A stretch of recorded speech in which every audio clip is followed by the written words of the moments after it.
I wanna rock and roll all night. And party every day. Do. Hey, everybody, welcome to the Power Hour of Love. I'm Charboil, and this is El Bandito. How's it going tonight, El Bandito? Oh, man, I am super psyched tonight. Come on, we're hanging out in the beautiful city of the future, coming at you guys to let you know a little bit about what's been shaking down there at E3 right now. Now, we know that there's a lot of people probably checking in that Square Enix conference going on right now. Yeah. And when you guys get some news from it, feel free to throw it down in the chat because we're excited to hear about what's going on with their new Avengers game and a bunch of other stuff that they're doing. And we're sorry we're missing that and airing at the same time as them. But hopefully you guys can throw some lurks up or maybe catch both things and keep us informed at the same time. But first and foremost, special thank you to J-Dog out there. Throwing that sub in, man. Absolutely love it. Thank you for hanging with us. Enjoy your 3-month brand new sub badge. Look at that. Yeah. I see our Master Moderator Aur3llia down there, of course, also has her 3-month sub badge. So thank you for chiming in with us. Thank you for throwing down that shout out for J-Dog. And please as well throw down a shout out for the wonderful Life Reboot who is hooking us up here in the month of June, National Candy Month. He's actually going to send us some exciting fancy candies to try. Now, we've got a bunch of candies left over from last week, and we were thinking we want to give everyone the opportunity to send us any suggestions you might have of weird candy you may want to see us eat. And we'll pick it all up by the end of the week so that next week we'll have this candy from Life and some other new exciting candy, some of our leftover candy, and we'll do some fun candy eatings next week while we cover the second half of E3. Oh, man. I see Carlos's Spicy Wiener is out there. Spicy Wiener in the house. Thank you so much for joining us. Absolutely. Definitely. Dun, dun, dun. Absolutely, man. So good to see another former Name That Game champion in the house. Absolutely. Did you think you could elude us forever, Carlos? We got your eyes on you. Got your eyes on us. No doubt. Big Steve in the house. Thank you for stopping in, dude. Super appreciate it. Have fun talking to some of our friends out here. Aur3llia is our moderator in chat, so if you say anything too spicy, she just might take it down on you. So, but we know you, Steve. We love you, dude. But Aur3llia, keep an eye on that guy. He's a spicy wiener. But, man, like you said, and even Big Steve said, man, E3 is going on. Yes. It's rocking and rolling. There's already been a bunch of conferences, a bunch of reveals, and we're going to talk about them tonight. Absolutely, guys. So what do you say without any further ado? Let's jump right in to talking about a little bit of E3 action. You know it. I guess I have to turn my slide machine on. There we go. See, we're in the future, but, I mean, there's still stuff. We are. Let us know how the stream's looking a little bit tonight, too. We kind of bumped up some different quality stuff to it. So if you guys think it looks good or if it looks worse than normal, definitely let us know. But we were excited to try out some of the new features on OBS. So hopefully it looks it's looking pretty sharp. That's what I'm hoping. Yay. Oh, yeah. Finish him. All right. So doing a breakdown here of E3, we're going to cover a little bit of the pre-press conference surprises that they had. Then we're going to jump into some of the conferences and some of the things that we just considered choice and we don't want all the beautiful people out there to have missed out on. Oh, yeah, man. We are your source. We're going to talk about everything up until today, at least. Yes. You know, and it's going to be awesome. Yes, and then next week we'll pick up from the rest of the convention this week because I know it should be running, I think, till Thursday. Yeah, things are going to be rocking and rolling the rest of this week. I know, yeah, like you said, tonight and even tomorrow we still got the Nintendo conference. So, whew, Yes. these are still kicking. Yes, Spicy Winner, hometown homie over there. Aurelia, thank you for letting us know it looks crisp AF down there. J-Dog, thank you as well. All right, so let's talk about Baldur's Gate 3. Oh, man. I'm telling you, like, what a way to start off E3 weekend, man, when the news dropped on Friday that, Baldur's Gate is coming back. Absolutely, man. Now, there's been some debate between Senior Boyle and I as to whether or not this is going to be a continuation of the Baldur's Gate series from PlayStation 2, that's like Dark Alliance and stuff, or if this is going to be a continuation of the PC top-down games that were more like D&D style. So since there was no actual gameplay, we're kind of not 1,000% sure. But I think I got it, El Bandito. Go ahead. Why not have both? That's true. That's true. I'm down for that. You know it. Like you said, I mean, this is just a teaser release, so I'm sure we'll be getting like a full trailer either sometime during the year or maybe we might have to wait till next E3. We're not sure because there's no date release, but they did say gather your party at the end of the I like that. And, and they put up the website where you could keep up with all the latest updates. Yeah, and that was the thing that kind of convinced me that maybe it is like the old PC games. Because as far as I understood, the PlayStation 2 games didn't let you gather a party, but the old PC games did. So those were more Minsk and Boo. Those were more like action adventure ones on the PlayStation, where these were more of that turn-based, RPG strategy kind of style. So now the one thing that also leans to that is Larian Studios, known for their popular Divinity Original Sin series. I mean, I know the part 2 just came out last year, and all my RPG friends are like, crazy, I'll play it. And I'm like, hey, the Steam sale's coming up soon, and that's first on my list when it just drops in price a little bit. Not that I don't think it's worth the $44, but we got the Power Hour and everything, Heck man. yeah. We love those sales. We'll be sure to share those too with you when we hear that the Steam sale's kicking off. Okay, Aurelia says she has so much to say about this. She's so absolutely hyped in all caps. So thank you for that. She says it's the Wizards of the Coast rebrand BG3. So Baldur's Gate 3 OG. So I think that is the PC version one then, because that was one they were going to do years ago and then it got dunked. Yeah, man. It was what was it? The Wolf or something? Like it had a subtitle too. It was like Baldur's Gate which always kind of made me think it was just going to be one of their expansions, because they used to always do it, but it was actually pretty cool. The Black Hound. I knew it had to do with a wolf, The Hound. The Black Hound.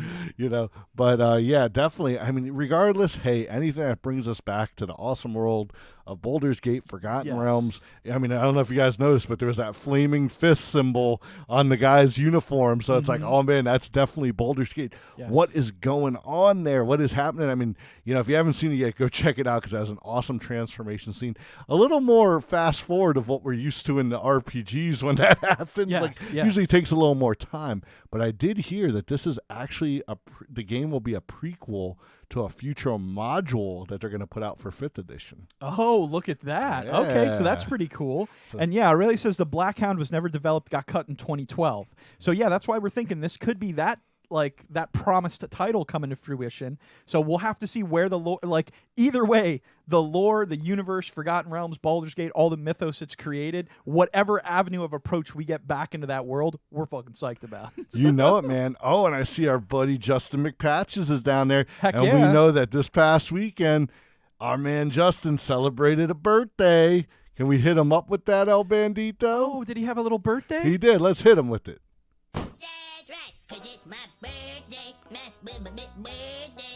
Oh yeah, man. Sorry we weren't able to come out and party with you, buddy, but we definitely wanted to throw that there out here on the show and let everybody know to wish you a happy B-Day. Absolutely, man. Happy birthday. Thank you for stopping by the show. Thank you for the shout-outs down there, Aurelia. Yeah, if you guys haven't gone to check out McPatches, he's, of course, the guy that got us started doing podcasting. And he does an amazing underground horror radio podcast that you can find right here on Twitch just by clicking on his beautiful little name down there. You know it, man. But, I mean, I don't know if Justin's a D&D fan, but I think just looking at this trailer, I think you'd want to see it. I mean, it's pretty horrifying in some parts too. No, it's definitely intense. It's great kind of animated cinematography. Looked really, really, really, really good. So yeah, dude, definitely give this a check out. Everyone give this a check out if you haven't had a chance to catch it so far, because it looks pretty amazing. But again, this is just the tip of the iceberg that we're going to be checking out tonight from all of the news coming out from E3. So also.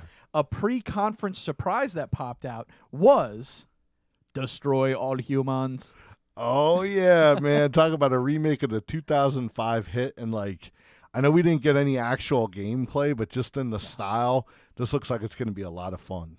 Oh, yeah, absolutely, man. This definitely brings back a lot of the Mars Attacks memories for me, yeah, where it's that yes. kind of cheesy 1950s Mars Attacks sort of thing. Oh, you know it, man. So it just looks like a game that's fun, and sometimes that's what you need. You need a game that isn't really super detailed, but just a mind-wiping kind of fun, you know? Now, I know you've always said that you're a huge fan of the Saints Row series because Yes. it doesn't take itself that seriously. Yes. Like, you can still have fun, but also still feel like a gangsta.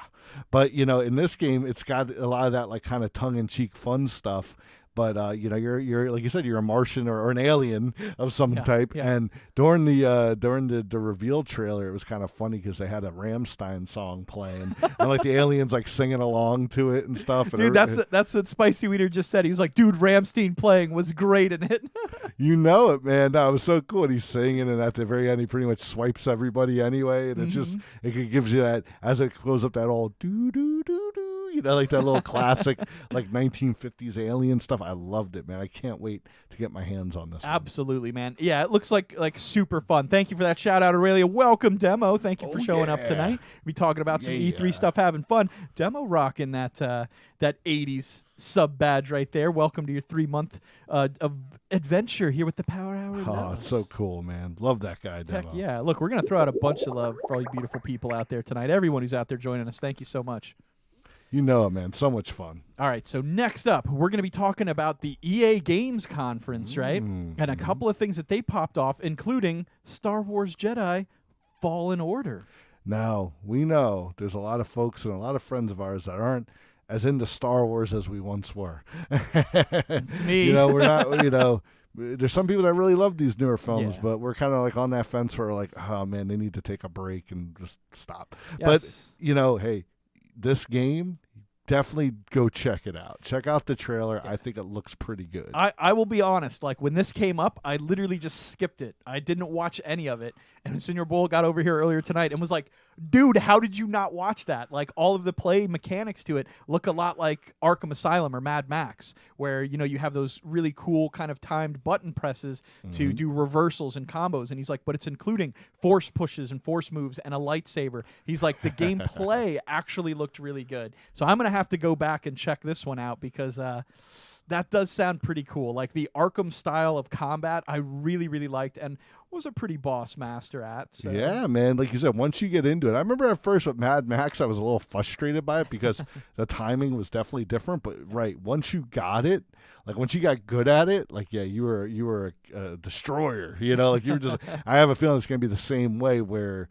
In this game, like at first you're gonna be like a Padawan, and by the end, I want to get my little rat tail going for Jedi Fallen Order. Now, They should have called it Fallen Angel. That would have been bad. That would have been pretty cool. Now, I get it though. The order. Just so you know, the time frame for this actually takes place right after Revenge of the Sith, which I know right immediately you're like, yeah. And I'm not trying to pull you away from checking it out. But the whole thing is that, you know, this is a surviving Jedi that's now being like hunted. Yeah. So you've got to pretty much kind of be a little more stealthy and, you know, not just jump into things. But yeah, some of the fighting and stuff looks great. You have a little like droid companion that like isn't sucky like BB-8. Sorry if there's BB-8 fans out there. I've just never been a fan. But this guy he's like almost like a droid monkey. He kind of like sits on your shoulder and can go run up and like, you know, do droid things to like computers. Check it out. I think it looks kind of fun. Try to see I think they had like a 20-minute gameplay trailer that they did too at during the event. So yeah, definitely check it out. I think it looks cool. Yeah, I'll definitely have to get back and at least check out the like, I think it was like 4 to 5 minutes that they put in the Microsoft conference. So, someone's coming in here with an awesome alert for us, but it's not showing up on screen, so I'm so sorry for that. But, great, I just did that thing where I wiggled a window and it closed everything on my desktop. Wiggle. But let me see. We do have some other fun stuff. Let me see. Hang on one second. We're coming in. Well, I was going to say, I see Big Steve down there saying that they need to make a solo game. I have a feeling that's just talk about spicy. I think Yes. you're trying to get El Bandito spicy over here a little bit. J-Dog throwing us that host out there, man. Super appreciate it. Thank you so much. Sorry it took so long to catch that, and I'm not sure why my alert didn't go off, but I will make sure that you get your proper credit there. So thank you so much for that host out there, my guys. You rock, J-Dog. Thank Much you for that. love. Yeah, you got it, dude. Throw some love out there. And thank you, Aurelia, for throwing that shout out there. And thank you also for raising your hand along with me about Star Wars. They should make a solo game, but only if I get to play as Darth Maul with robot legs. That's the only way I'll play it. He's got magic legs. DJ Napalm in the house. Thank you for joining us, my man. Yeah. Well, we got a lot of other great games to chat about. What's next? Yes. Also at the EA Games announced, they were talking about Apex Legends Season 2, which release date is just around the corner. It's going to be July 2nd, and they are hyping up a new character that they call Watson with 2 T's, so I imagine he's like an electrical person. I actually believe it's a female character, so a Ooh. female Watson. Nice. There you go. And it also is going to have some new weapons and some changes to the overall world.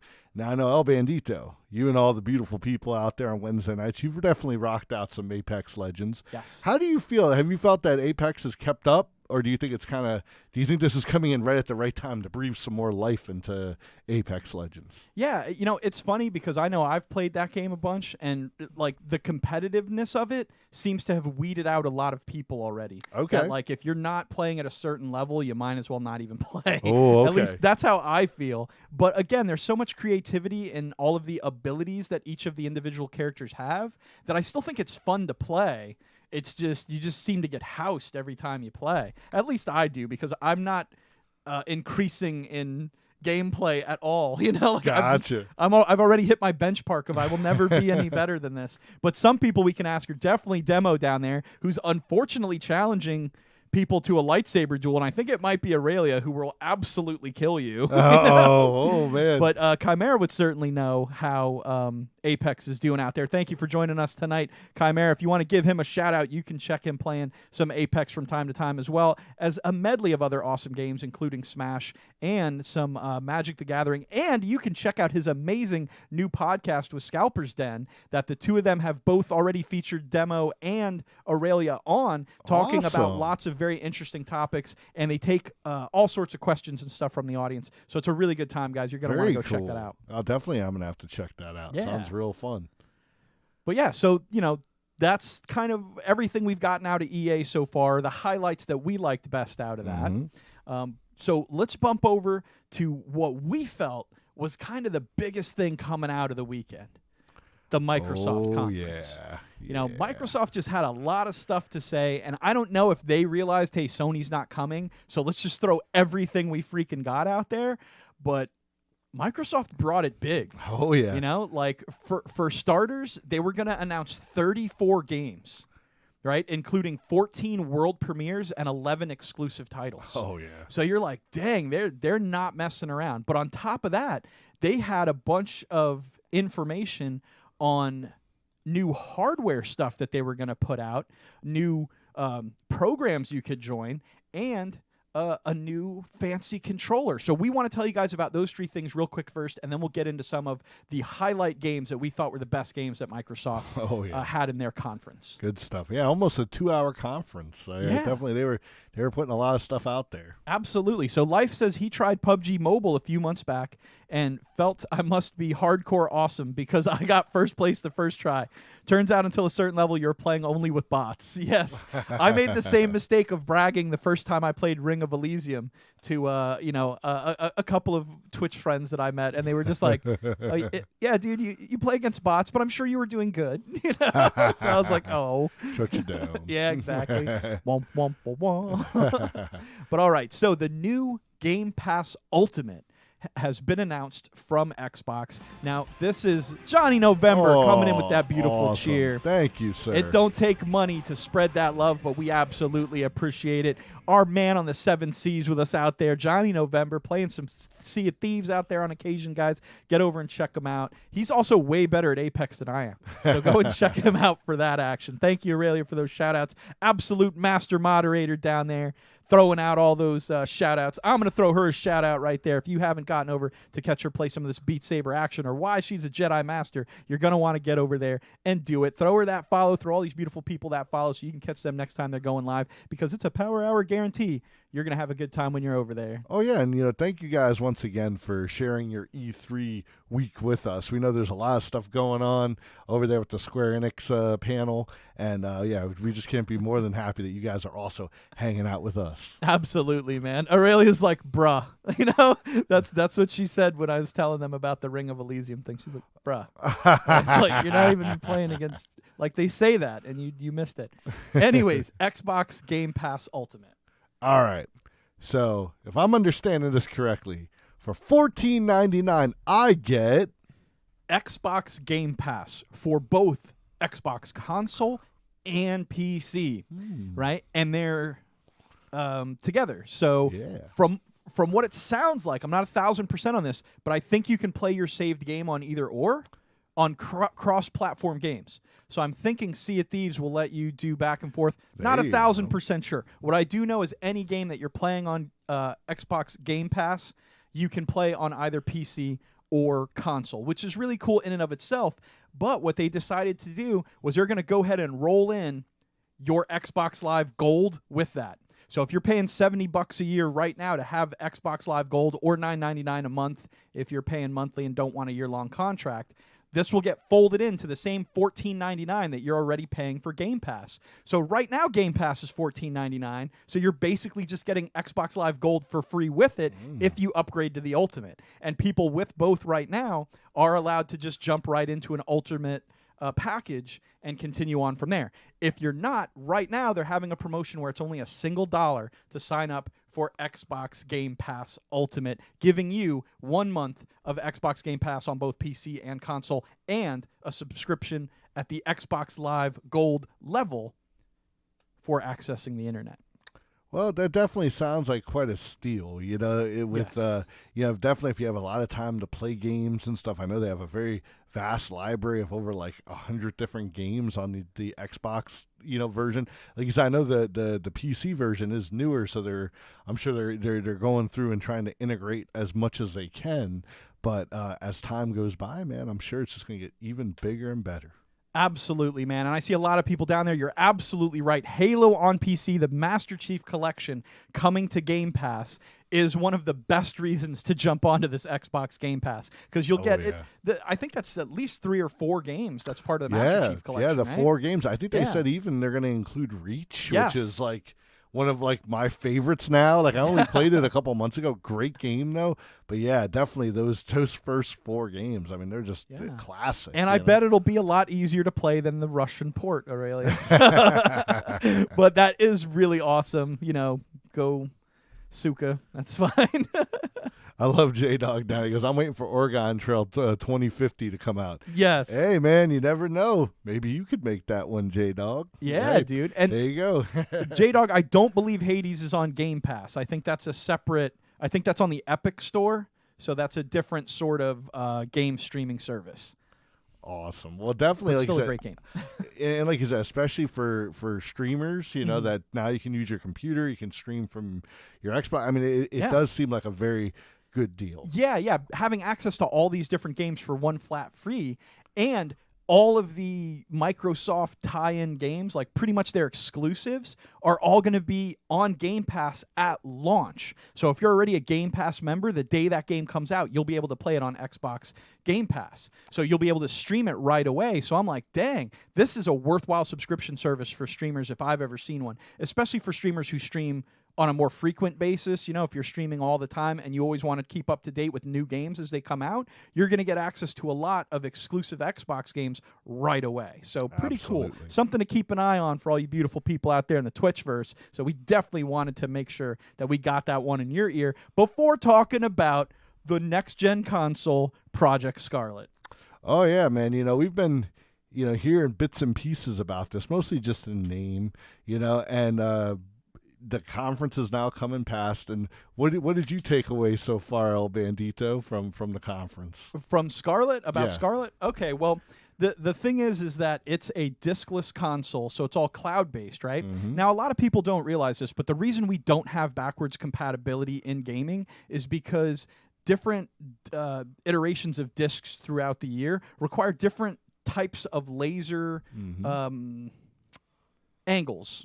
I'm trying to simplify it, So the laser has to beam through at a certain angle to pick up a CD versus a DVD versus a Blu-ray, and it accesses information differently. So in the PlayStation 2, when it was backwards compatible from a DVD to a CD, it had an articulating laser head that would move up and down.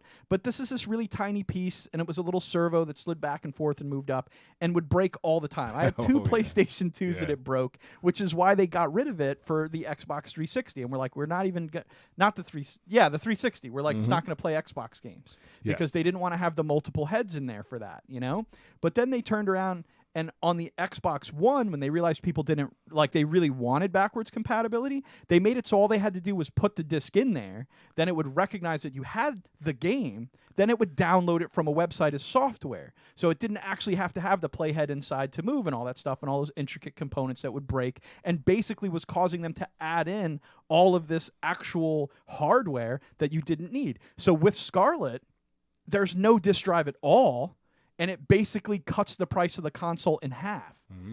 So this thing, I don't think it had an official price point yet. Not yet. But they're thinking it's going to be around like $200, like $199, which for a cutting-edge Xbox console that's got this kind of power would be freaking amazing. You know it, man.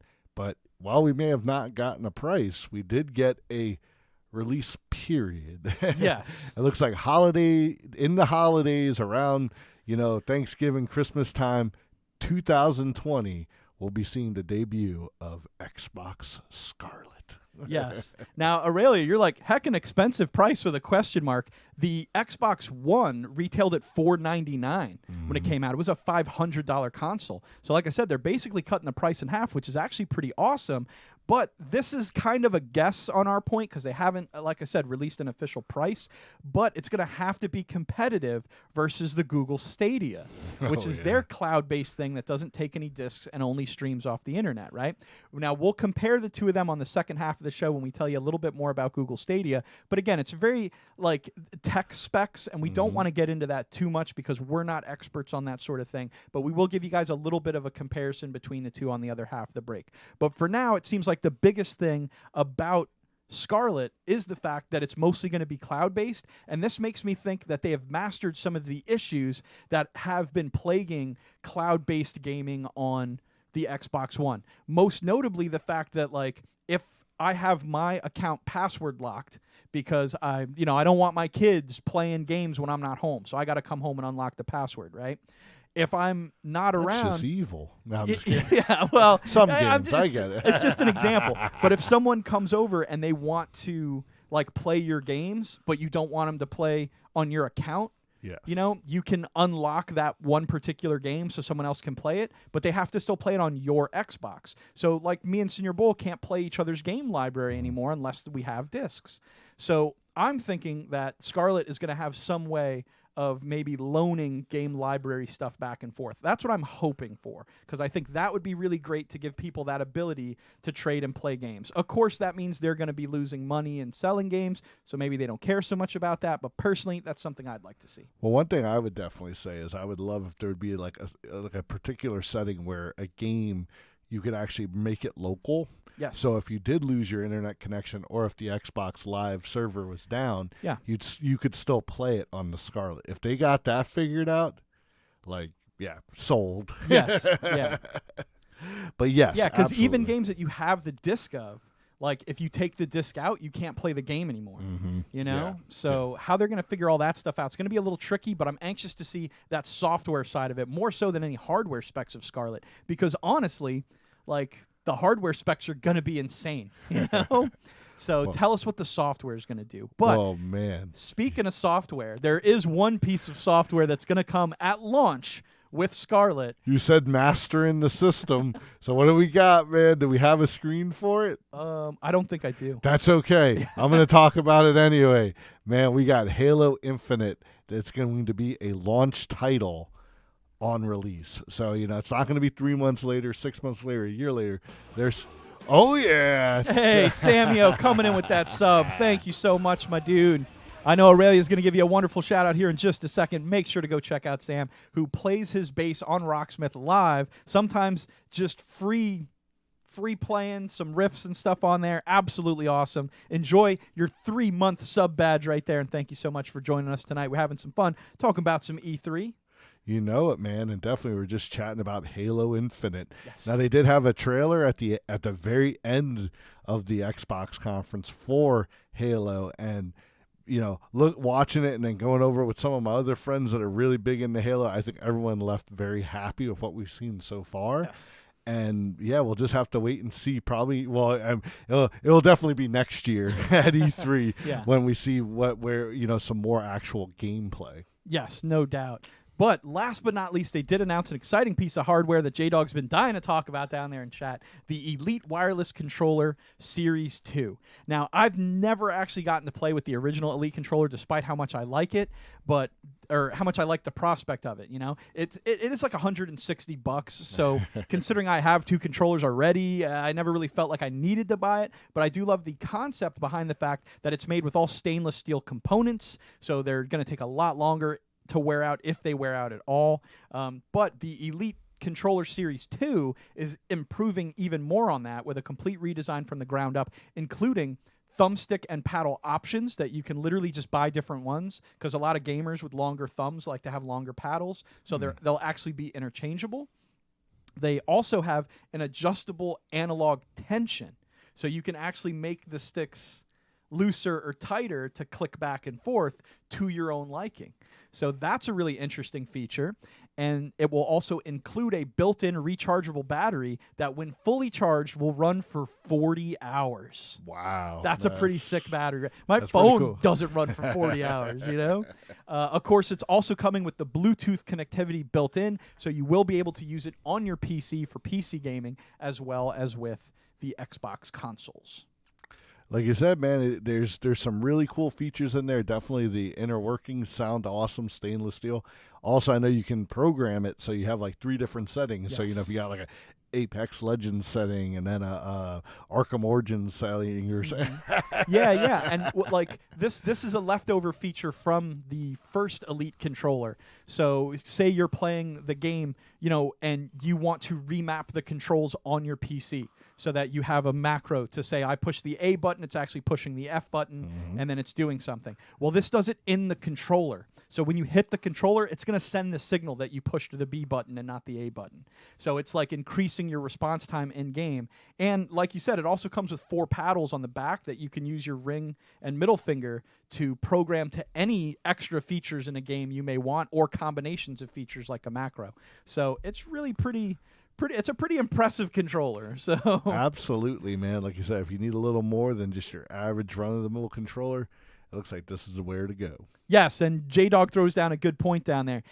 I think it actually says it has 30 different preset settings. Oh, wow. So that you can, or maybe it's like up to 30 different combinations you can set it to, or something like that. So it was pretty impressive, man. Very, very cool controller. I'm anxious again to catch the price of this one, considering it's supposedly even better than the last one, and that one's like $160.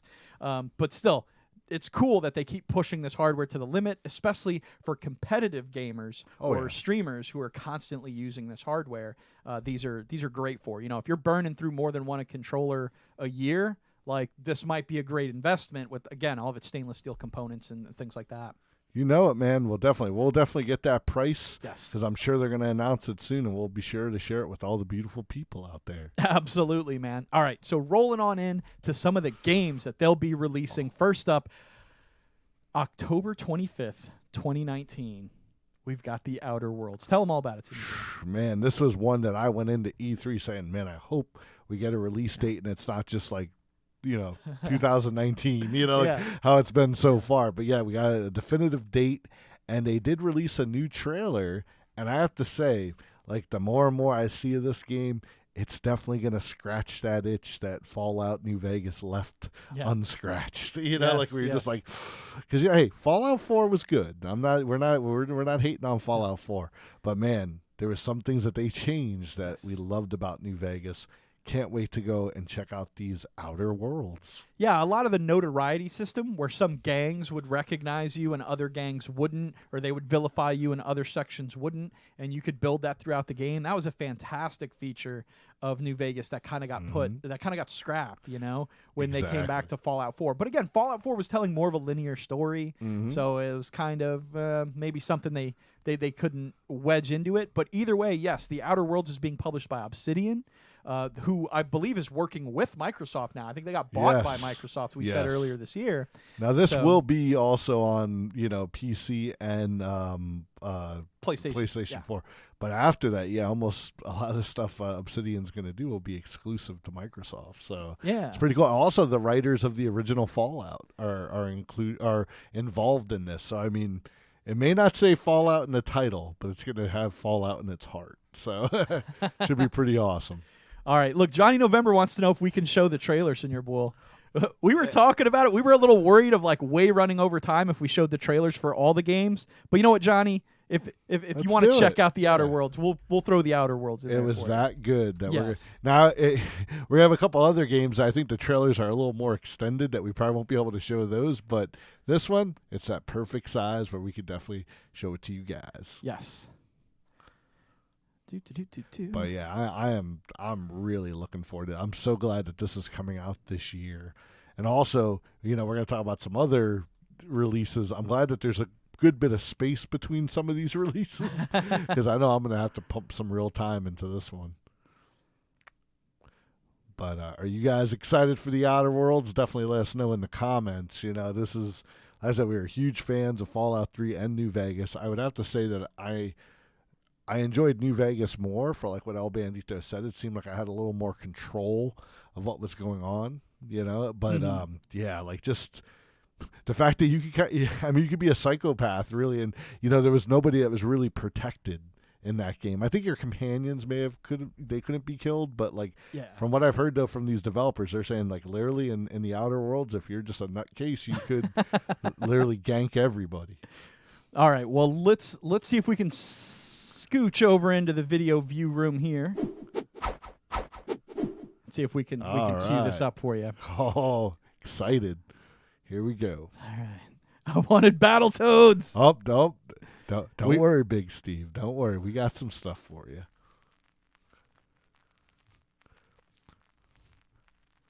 We all still, if it's still in heart. Hold on, this isn't the right video. What is this? What is this? Skip to the next video. There we go. Like an ad or something. I thought were you Rickrolling them over here? The corporate model is the oldest and most efficient structure history has ever shown us. Scheduled scarcity is a premium feature of colonial life. The colony must never lose faith. That is what the board provides. Security in a senseless and chaotic world. This is Halcyon, the furthest colony in the galaxy. Proudly owned and operated by corporations. I mean, it looks hot. Oh, so cool. Everything we have, everything we are, we owe to them. They are always with us. No one has ever gone against them.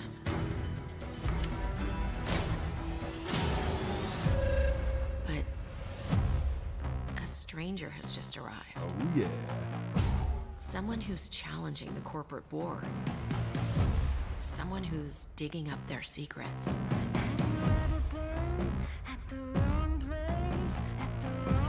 Someone who could be a villain. Or a hero. Looks like the bleeding stopped. I owe you one. Here, hope this gun serves you better than it did me. Or a psychopath. Oh. Awesome.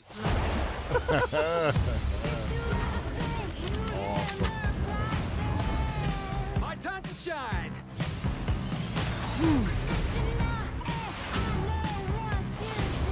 Oh. So dope. Good luck. I suppose time will tell, but no matter who this stranger chooses to be, the Halcyon colony will never be the same.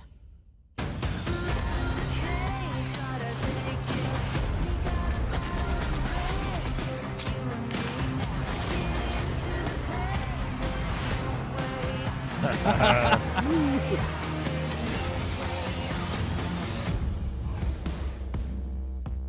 board, all their lackeys, they're all a bunch of swine.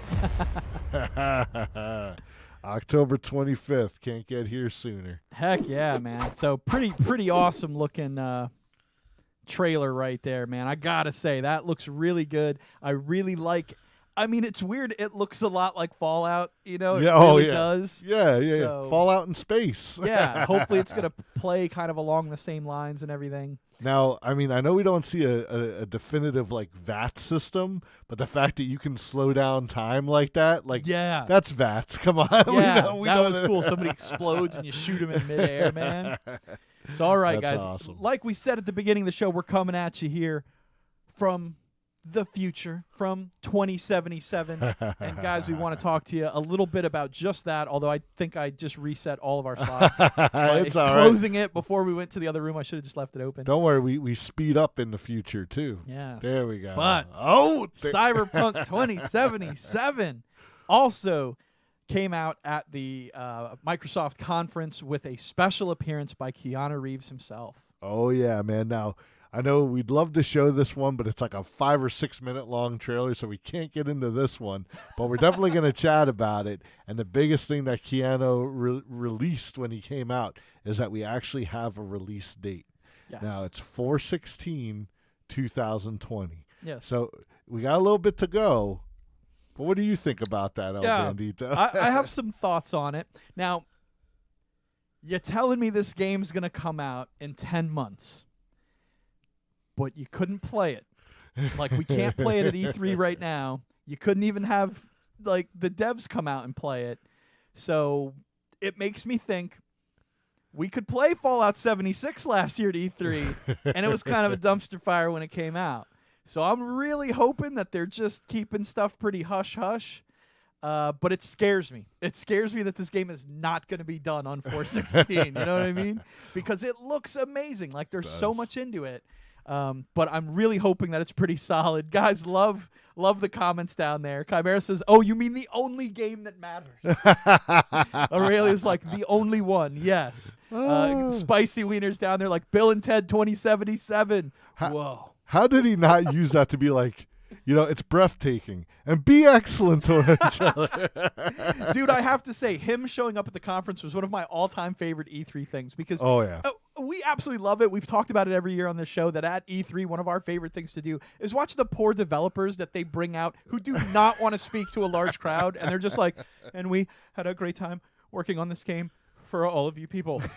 You know, and there's like a complete deer in headlights, and it's kind of charming and very cute to realize like these are regular people who don't get in front of a crowd much, but they're the actual backbone of what made these games. So it's cool to give them their moment in the spotlight. But it was really nice to see an actor come out there and really ham up a crowd and be engaging and be fun. And yes, even when he got heckled from that guy who's like, "You're breathtaking," and Keanu Reeves is like, "You're breathtaking, man." You know, it was just super fun. And supposedly CD Projekt Red is going to give that particular attendee a free copy of Cyberpunk. So, hey, sometimes it's good to go out there and, you know, let your voice be heard. But, man, you know, like you said, when you saw him in the trailer, at the very end of the trailer, it was like, what? And then he walked out. And then later I actually went and I read that he's actually going to be playing a very classic Cyberpunk character by the name of Johnny Silverhand. Now in the old tabletop game, he was a rocker boy, which he used like it's a class, and he uses like music to, like, you know, power things. Not like a bard, Nice. but you know, of course, everything is so robotic, Like and Brutal stuff. Legend. Yes, exactly. Yeah, you know, like, yeah, shooting a fireball at somebody. That's awesome. Exactly. Dude, do you remember the? Yeah, you just nailed it, dude. The Moonwalker game they did with Michael Jackson. That was such a bomb arcade game. It was so good. You know, where he'd walk around and he's like, "Shimo," and it would just like kill somebody, dude. So That's good. gonna be Johnny Silverhand. Right Yeah, there. man. I love it. I'm stoked about it. I think it looks really good. The graphics are insane. The water of the guy washing his hands in the water, Aurelia mentioned to me when we were watching the trailer. She was like, "Dude, watch this water. It's insane, man." So just lots of cool stuff like that, little details. And I've said from the first image we saw of this game, that the actual production, the world that they've created for this game looks so different than the world we live in today, that everything was modeled for this. You know, it looks like every chair, every car, every headlamp to a car looks wholly unique. And I love that commitment to the craft. It's why we picked 2077 to be hanging out in tonight. I think we're going to stay in it. Yeah, we might. You guys vote for us. You let us know. Should we keep 2077 as our background for a while? It's pretty dope. I think it's badass, man. I'm going to go ahead and just say it, man. It's awesome. Thank but, you. One thing I will say that I really liked about this trailer, the last gameplay we saw, you were playing a female character. Yes. Now, and here you're playing the male character. So you're still going to have options in this game where it's not just like Borderlands where you're playing like a preset character. Like you're still going to be some character development, still have where you get to put in your modifications. And one thing I know it says is in character creation you're going to be able to pick like an idol, like someone that you grew up like looking up to, like a trait. That's and cool. Johnny Silverhand's going to be one of your choices. I wonder if they give you the ability to craft your face like Fallout style, and you can make yourself look like Keanu Reeves and then play the game. That would be pretty. And then he shows up, he's like, whoa. Glitch in the Matrix, bro. I love demo down here. Please be good. Oh my God, please. Dude, I'm right there with you. This is like, it's getting to the point where this game looks so good, I don't believe it anymore. Like, I'm starting to get skeptical that I'm like, this is going to suck. They're just trolling us every year. Yeah, this is it just scares me. But I hope it's really good. It looks really good, man. It looks like a super ton of fun. Johnny says the dev team from Apex Legends was shaking the whole time. It was funny to see how nervous he was. Spicy Wiener, like last year when the three of us got together to watch E3 and you showed me the Jamie Kennedy E3 clip. Oh my God, that's old school, man. Jamie Kennedy drunk as hell. I think that was the last time they had a celebrity. And we're like, and now this year they had a ton of celebrities. Who was the other person that I saw? Well, I know today during the Ubisoft they had a couple of artists, like a few rappers and stuff were there. Like I know they're playing some games. Yeah, too, they had the WWE guys. Oh there too. yeah. Xavier Woods and AJ Styles. Yeah, absolutely, man. They were. Yeah, we're actually that's a perfect lead-in, man, for our next game that we're going to talk Hey, about. it's almost like I know what I'm doing over here, isn't it? Talking Gears of War 5, man. Now I'll be the first one to say I've never played a Gears of War game. But I love every trailer they put out. They're so engaging. They always make me want to play these games. And I never sit down and actually do it. I think I'm a little scared of the fact that it's 4 or 5 games deep now. That I'm just like, that's too much commitment. I can't handle that at this point. I remember this trailer looked amazing. I remember I did buy an Xbox 360 to play Gears of War. I remember watching you play that. You had like that chainsaw thing that would flip out from your gun. And Absolutely, man. And it was honestly, you played that game more just to yell at kids on the internet. I did have some fun doing that too. Those early days of Xbox Live. Yeah, that party chat that you're like, what is this? I can just shit on people. Oh, okay. Well, no, I wasn't that bad. No. It was. You could have fun. It was a lot of fun though. But I haven't played any of the other ones, so I have absolutely no idea what's going on in this one. But we did get some good news. The release date, September 10th, 2019. Now, we know that's close to that Outer Worlds, but it's okay. These games are usually only about 10 hours long, and then you play like the multiplayer stuff, right? Yeah. So you should have plenty of time to rock this out and then go and get the Outer Worlds.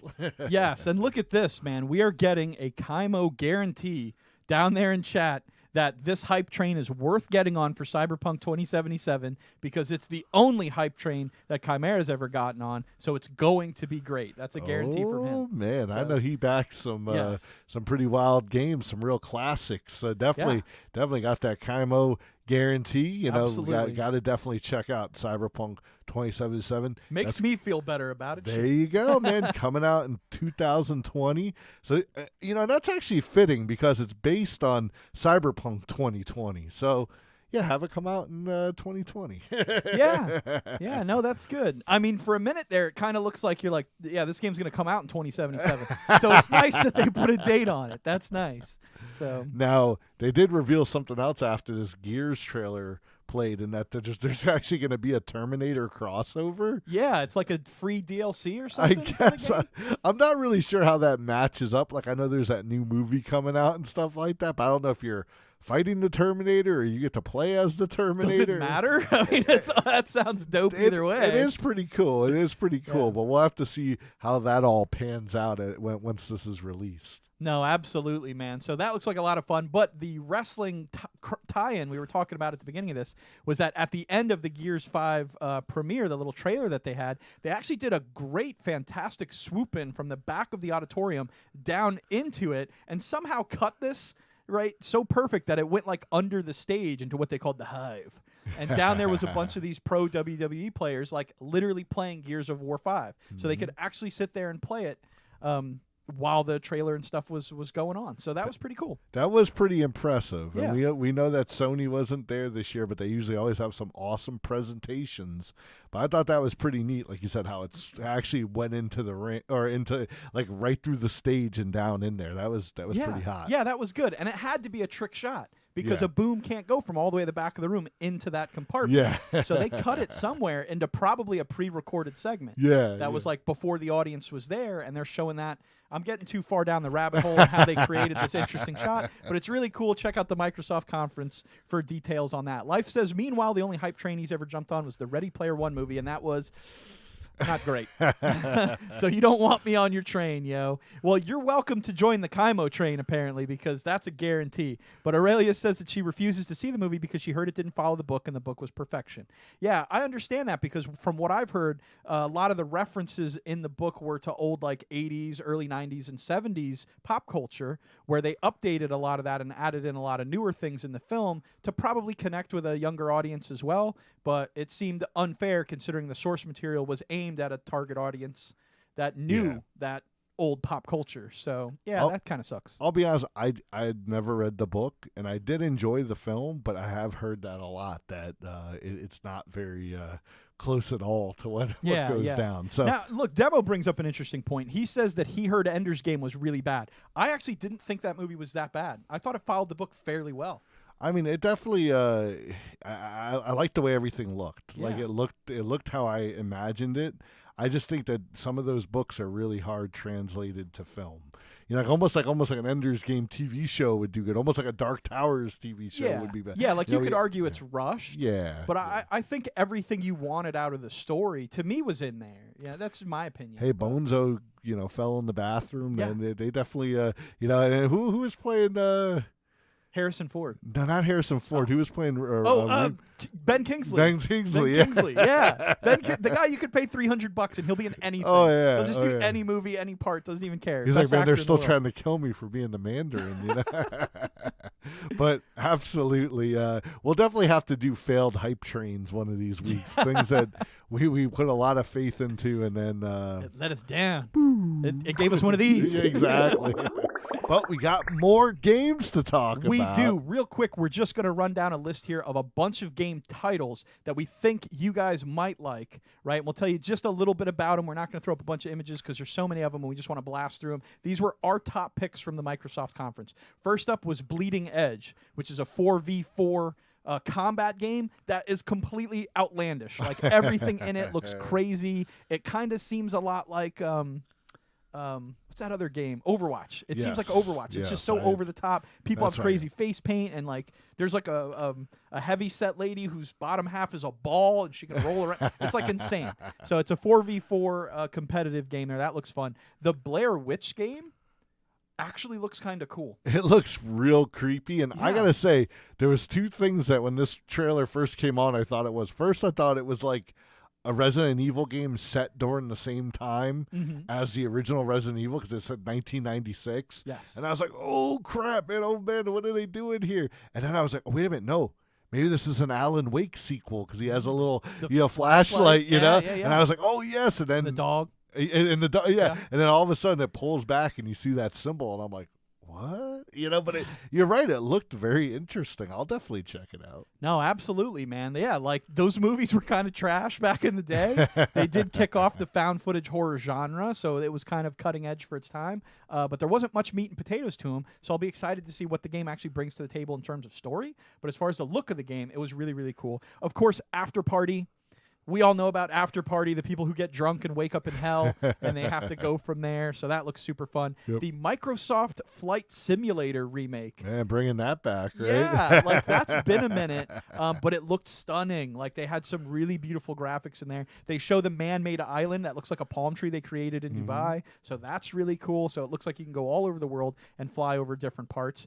Age of Empires 2 is getting a definitive edition, which is a complete 4K remaster. And it includes a new module, so like a new story mode you can do that has something to do with Genghis Khan. So that sounds really cool. My absolute favorite, my top pick of the conference, 12 Minutes.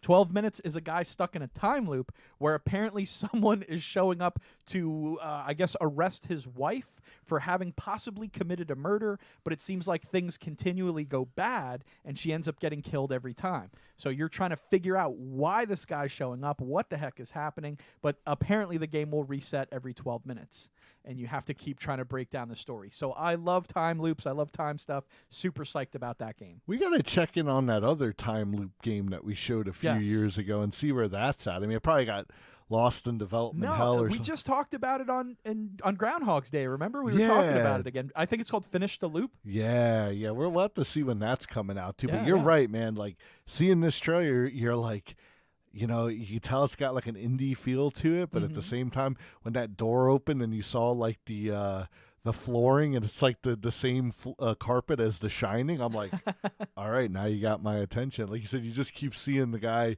you know, go through different scenarios, but I'm like, man, this is so intriguing. But at the same time, I'm like, I don't know if I could play this because I can't imagine this ending well. Like, I think this is going to be pretty sad, like, most of the way through. But, you know, it's probably that journey that you'd be like, oh, man, this was wild. Exactly.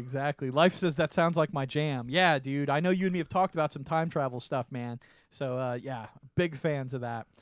Next up, they had Way to the Woods, which is actually a game that you play as a deer with your young fawn, and the two of you are trying to traverse what seems like a post-apocalyptic world where there are no humans, but as a deer, you have to get through a human world, you know, figuring out how to use or get around turnstiles and things like this. So really interesting look to gameplay. Definitely a concept you've never you seen play as before. a deer, you know, and not like an anthropomorphic deer that's like half human. You're just like a deer. Bambi the game, yes. That's what winner. I thought. Oh, dear. All right, so tell them about your picks down here. Oh, man, well, real quick, I got to throw this one in here. I saw people talking about it earlier. We got to talk about Battletoads, man. Yes. We actually got to see some gameplay, and I can't be more than happy from what I saw. It has a very cool animation style. It's still beat 'em up. It still looks like it's going to be tough. It still has the racing levels.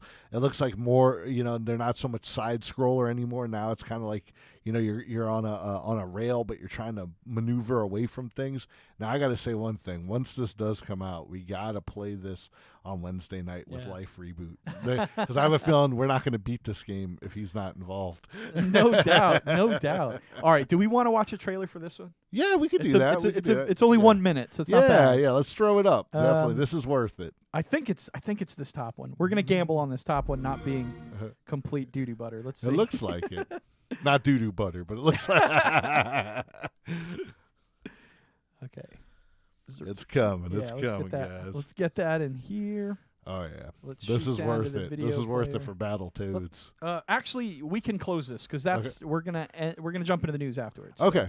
We got a few more games to mention, but yes, we will definitely get right into that. All right. So let's see. Why is it always trying to play some music thing on me? What is it? Get rid of that. Show on stream.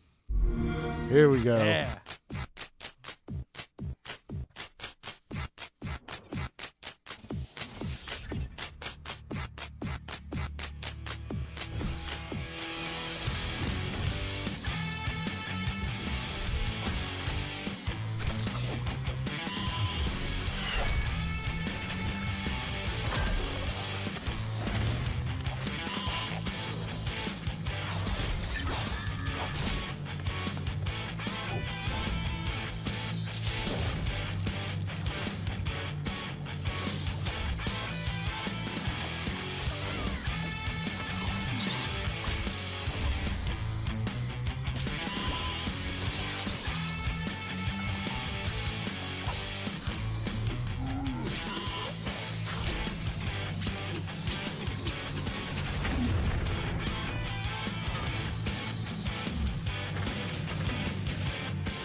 I mean, come on. That's got everything Play you it wanted. with Xbox Game Pass. Oh, look There you at go.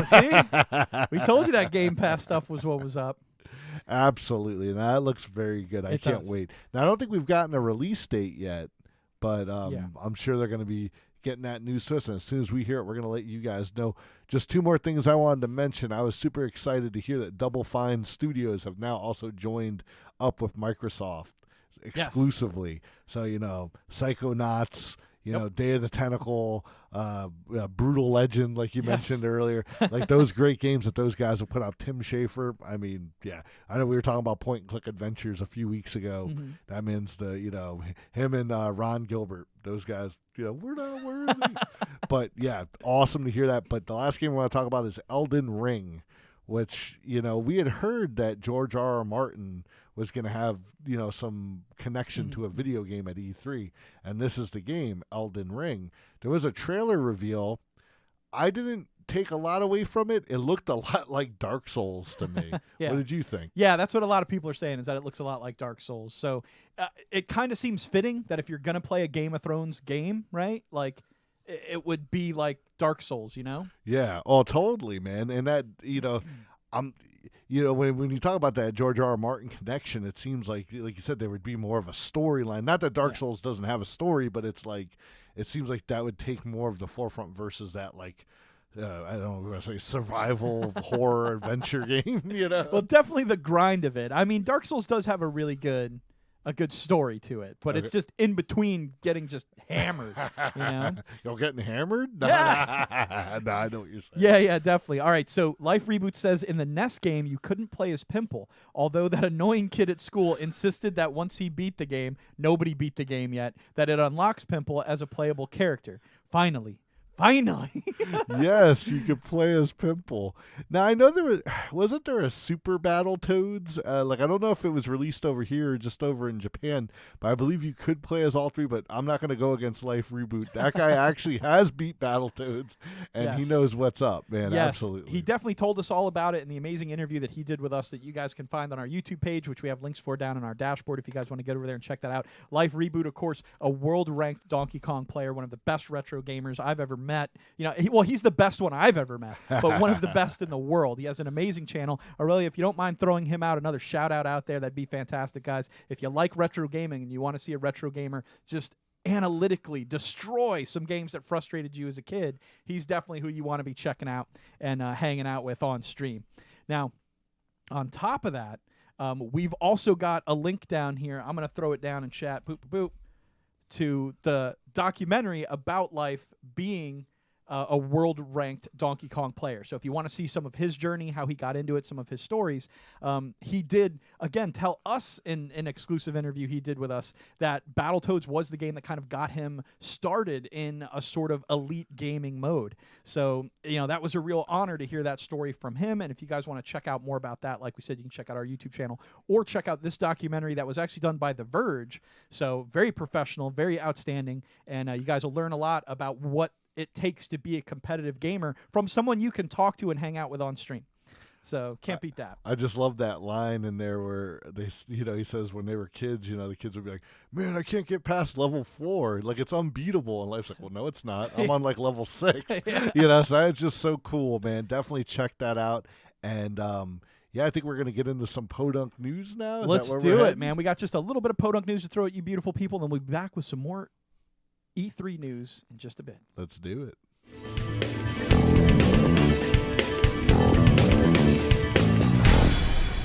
PoDunk News. Oh yeah, man, it's time for us to share some of those wild, crazy stories that we love. We hope you guys will love it too, so we're going to share with you right now. You know it, guys. I dropped a link as well down there for our Master Moderator, Aurelia, keeping our chat in line down there. You're definitely going to want to get over, throw her a follow as well, because she's an amazing streamer, streams strictly for charity, and plays some fantastic games, including VR games and very fun indie games. So make sure to check her out as well. And thank you for hanging out with the Power Hour. Love all you beautiful people out there. And thank you, Aurelia, for hanging out and working our chat for us like an absolute boss. We appreciate it. Oh, yeah. All right. First and foremost, Vertigo's been making heads spin since 1993, but that may be coming to an end. Tell them all about it, Senior Boy. Oh yeah, I said stuff we love. We definitely don't love this story. We were both big fans of a lot of different Vertigo comics that came out. Yes. They were like, if you're not familiar with Vertigo, you have DC, which of course Batman, Superman, all that stuff, but your John Constantine stories, your Sandman stories, your Preacher stories, they came from Vertigo. It was a more mature line where they could get away with some more. Well, in Preacher's case, a lot more than what you get away with in DC. Yeah. But the unfortunate is that we just recently, it's rumored right now, we haven't gotten it from the official source, but it looks like Vertigo Comics may be coming to an end. Yeah, they may be shutting the doors on Vertigo right now. Vertigo was created in 1993 by the senior DC editor Karen Berger, right? So this was a way for them to kind of circumvent what they were doing in regular DC Comics, which was very much honoring the Comic Code Authority and making sure they didn't make any adult content that could get into the hands of kids. Very admirable goal. So what they did was they created a whole separate line that they would brand Vertigo, and people would immediately know that these were adult stories, right? Now, like Senior Bull said, I'm very surprised to see that they would even consider axing Vertigo, because at least I think 5 of their long-time running comics have made its way into television. Ooh. So, like you said, Preacher is definitely on AMC with The Walking Dead, iZombie is on the CW, fantastic show. Lucifer, I believe, is also on the CW. And later this year, we're supposed to be getting a Why the Last Man television series. So all sorts of fantastic stories that are so good they're being brought to a wider audience on television have been coming out of Vertigo. So, we're not sure yet as to why they would be discontinuing Vertigo. It seems like its current line of comics are actually fairly popular and still include titles like Lucifer and iZombie. So we'll have to see what exactly is causing this shutdown, and we're going to give you more details on it as it comes out. Like we said, right now this is just a rumor, and DC Comics is not really commenting on it. They did mention that they are cutting some lines, but we're not sure exactly what yet. I'd have to double check, but I'm pretty sure V for Vendetta and The Watchmen also came out on Vertigo. But possibly, I actually, it couldn't have been The Watchmen because that came out. Oh, that was before on. 1993. Yeah, but maybe they were reprinted through Vertigo. But either way, that they decided, hey, after those more mature books came out, they were like, we gotta make a line specifically for this. So yeah, we really hope that this isn't true. Yeah. But we got some other wild news coming your guys' way. Absolutely. Talking about adult comics, man. It looks like Django Unchained and Zorro will be starring together in their very own comic book. Oh, you know it, man. Now the story behind this is that Django is hired on as an older Diego's bodyguard, but is soon drawn into a fight to free the local indigenous people from brutal servitude. Now, the rumor is that Django may even actually don the iconic Zorro costume at some point in this comic.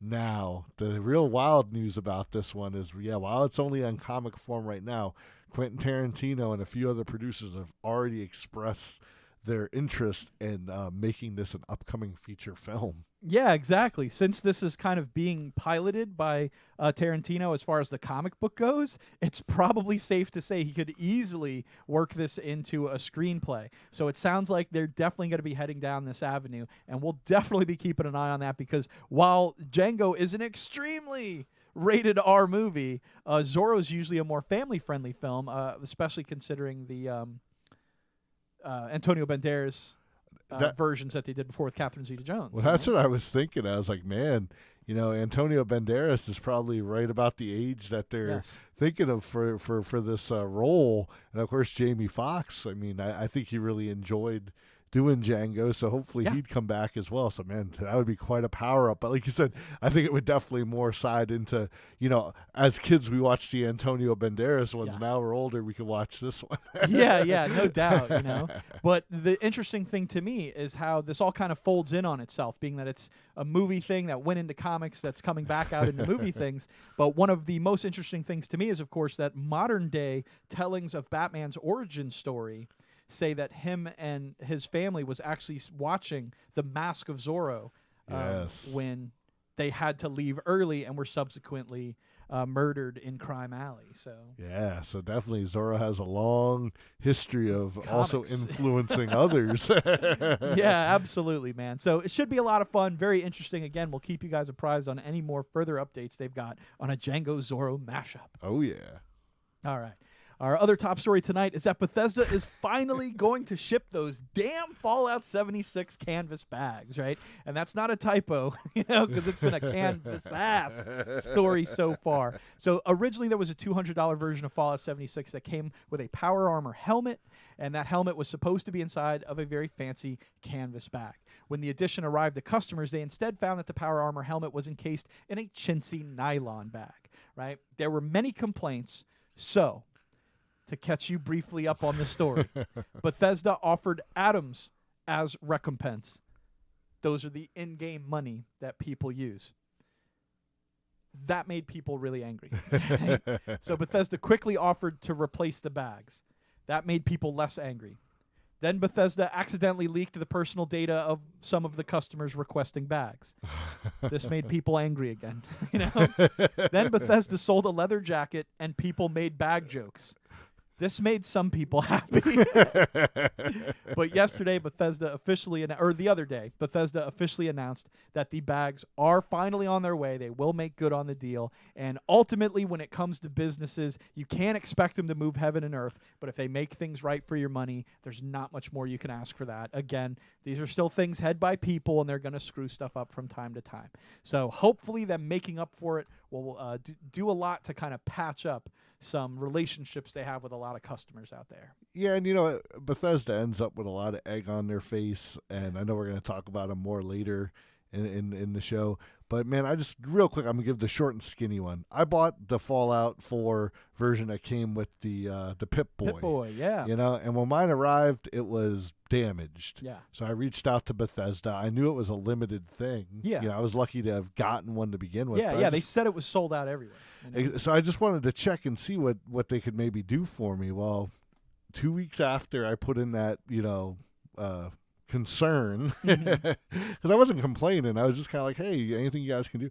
I not only got a brand new Pip-Boy that, they weren't asking me to send the old one back, but they also included the Fallout Monopoly game, the full game, board game with my new Pip-Boy. So I got a lot of love for them for that. Yeah, that was pretty decent. They could have just been like, hey, it's a limited thing, go pound sand. But they dug up another one, sent it to you, and included a game to kind of make up for the hassle in the first place. And like you said, you never had to mail back the original. Exactly. So, I mean, on one hand, you really can't ask for much more than that when someone screws something up. So who knows? Maybe those canvas bags, excuse me, I'm sorry, will have a special something in there, Maybe. I bet it's going to have a special something. No, but I'm just hoping they don't mess up Doom, Chimera says. Yes. Well, we're going to talk about Doom just when we get back in, and we're going to be talking a little bit about the Bethesda conference, so we'll let you know our thoughts on that. But right now, we're going to throw at you some local love. We're talking about AWE, our local wrestling promoter, coming back with the Star Spangled Slammer 3. Tell them all about it. It's in your book. Oh, man, Star Spangled Slammer. I mean, if you're a wrestling fan, you hear a title like that, stuff's going down. Well, Friday, June 14th, it's this upcoming Friday from 6 p.m. to 10:30 p.m. Man, if you want to see a great show, you got to go check out AWE up in Cocoa Beach. Yes. It's at the Space Coast Convention Center, which is where we've always seen them, and had a great time. The tickets are between $20 to $45. Now, the $45 is the front row seats. I'm pretty sure at this point those have all sold out. Okay. So, but you can still get in for general admission for $20, and this is why it's sold out. Adam Rose, formerly of the WWE, is actually having his retirement match. Like, he's never going to wrestle again after this at the Star Spangled Slammer. So you definitely don't want to miss that. If you're in Florida and you're a wrestling fan, go check out Adam Rose. Yeah. And, man, I heard they're even doing the thing where you can pay a few extra bucks and be one of his, roadies. Oh, when they come out and they dance with them and stuff like that. So, hey, it's probably, so, hey, it's probably the last time that you ever be able to do that. So, very cool. Also, Moose from Impact Wrestling. With a name like Moose, man, this guy's he'll run his you over. His tag team partner, Squirrel. Exactly. Yeah, there you go. Moose is taking on Sean Spears, who was just recently on AEW's Double or Nothing. So as you can see, AWE or ARW are definitely rocking and rolling with bringing these talents in. Yes. So definitely, Sean Spears versus Moose is going to be awesome. Also, there's going to be a Gold Rush match where all titles are on the line. Oh man, this is going to be Jesse Neal, Wes Briscoe, and Garrett Bischoff. If those names sound familiar, that's because yes, they are related to those awesome wrestling families. They're going to be taking on Axe Clover, Jason Duggan, and JD Amazing. Now, I don't know how this is all going to pan out with this Gold Rush match, but man, ARW, they definitely know how to do it, so we're definitely going to have to check it out. Absolutely, guys. That's some exciting babies and feet action. You nailed it, Aurelia. She loves babies and feet. We do. That Adam Rose match is worth the price of admission Yeah. right there. I mean, the guy's not going to wrestle anymore. Yeah. So definitely, if you can check it out, be there. Very cool, guys. But last but not least, we've got just a couple of headlines, just a couple of quick little stories we want to mention to you guys, and then we'll jump back in to some E3 chat. Should be a lot of fun. Is Demo throwing the question marks for babies and feet? I'm not sure how familiar Demo is with wrestling, man, but in wrestling, they have baby faces and heels. And that is the industry term for a good guy and a bad guy. A baby face is a good guy. A heel is a bad guy.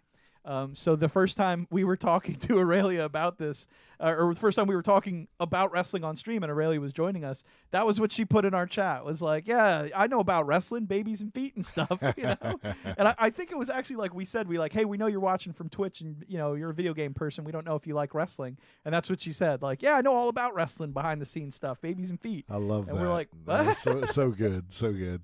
Yeah, totally awesome, man. Pretty fun. I thought it was just face and heel. Yeah, exactly. It is face and heel, but the long term is baby face. Because a baby face is like the golden boy, the good guy. So babies and feet. Yep, exactly. Good stuff, man. All right, so more DC news. DC has canceled Swamp Thing's television series after one episode aired. Oh, man. So total gut punch to the creators over here of Swamp Thing. They originally slated 13 episodes to air. At the last minute, they were cut down to only 10, and now the streaming service has canceled any future editions of the show completely. So I believe it will still air its originally created first 10 episodes, but there will be no more Swamp Thing after that. This seems like it's a casualty more of the streaming service wars that's kind of going on right now. Yeah. More than anything else, because it's kind of a shame. I mean, nobody knew it was coming, but I know a lot of people have spoken, in lieu of Marvel's shows going off of Netflix, it would have been probably almost better than DC creating their own streaming service, but to go to Netflix and say, hey, we got some shows for you guys. You know? But like we said, hey, hindsight, right? You just don't know what's going to go on. But I mean, I'm really sad to see this. I don't have the DC Universe thing, but this was a show with the trailers and stuff that I would have definitely checked out. Yeah, exactly. So we'll have to see how it continues to go for the DC Universe, streaming service out there, because they do still have some other fun stuff popping around over there, like the Titan show that they're doing, the new Doom Patrol series with Brendan Fraser in it, and of course a Harley Quinn animated series. That's sure to be kind of fun. Because it's kind of more of a classic look at Harley Quinn. So you know it, man. No, definitely. It sounds like they still got some cool stuff, but this is definitely some sad news. No doubt. All right. Next up, man, Respawn by Razer is the mental performance drink that we've been waiting for since 2010, right? That's right. Respawn, which grew out of an April Fool's joke back in 2010 by Razer, is now a real thing that you can buy. The drink, though, is called a mental performance drink for a good reason, right? Because it has no sugar in it and just enough caffeine to give you a small boost, but not overload your brain and cause an energy crash after. So, interestingly enough, it took them 9 years, but they took something that was purely fiction and has turned it into somewhat of a reality. So, pretty cool. It's by Razer, who we know makes great gaming accessories and things like that. So, it should be pretty fun. Aurelia says, I need a lot of that, just instantly. I need a lot of that. That's awesome. Now, this is really, like you said, it's kind of funny when a joke can become a reality, Hey, they never thought we'd get Surge back. It's back. It's pronounced Serge. Serge. When you say Surge, it sounds like a dishwashing liquid. There you go. All right, last Ecto Cooler too. Oh yeah, that Ecto Cooler that came back. I didn't like that it was in a can though. That made it weird. Yeah, you wanted it in a juice box. Yeah. Shut up! I like juice boxes. There's nothing wrong with that. All right, so Avengers Endgame last Monday while we were live on the air had its 39th day in theaters, right?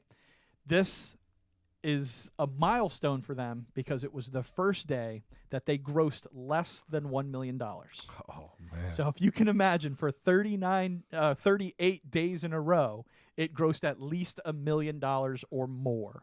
So hell of a good run for Avengers Endgame. Still in theaters now. You can still get out there and check it out. Please, no spoilers down there in the chat. I know some people still haven't seen it. But definitely get out there, check this movie out before it leaves theaters, and help it keep climbing its way. It's less than $200 million away from being the highest grossing movie of all time.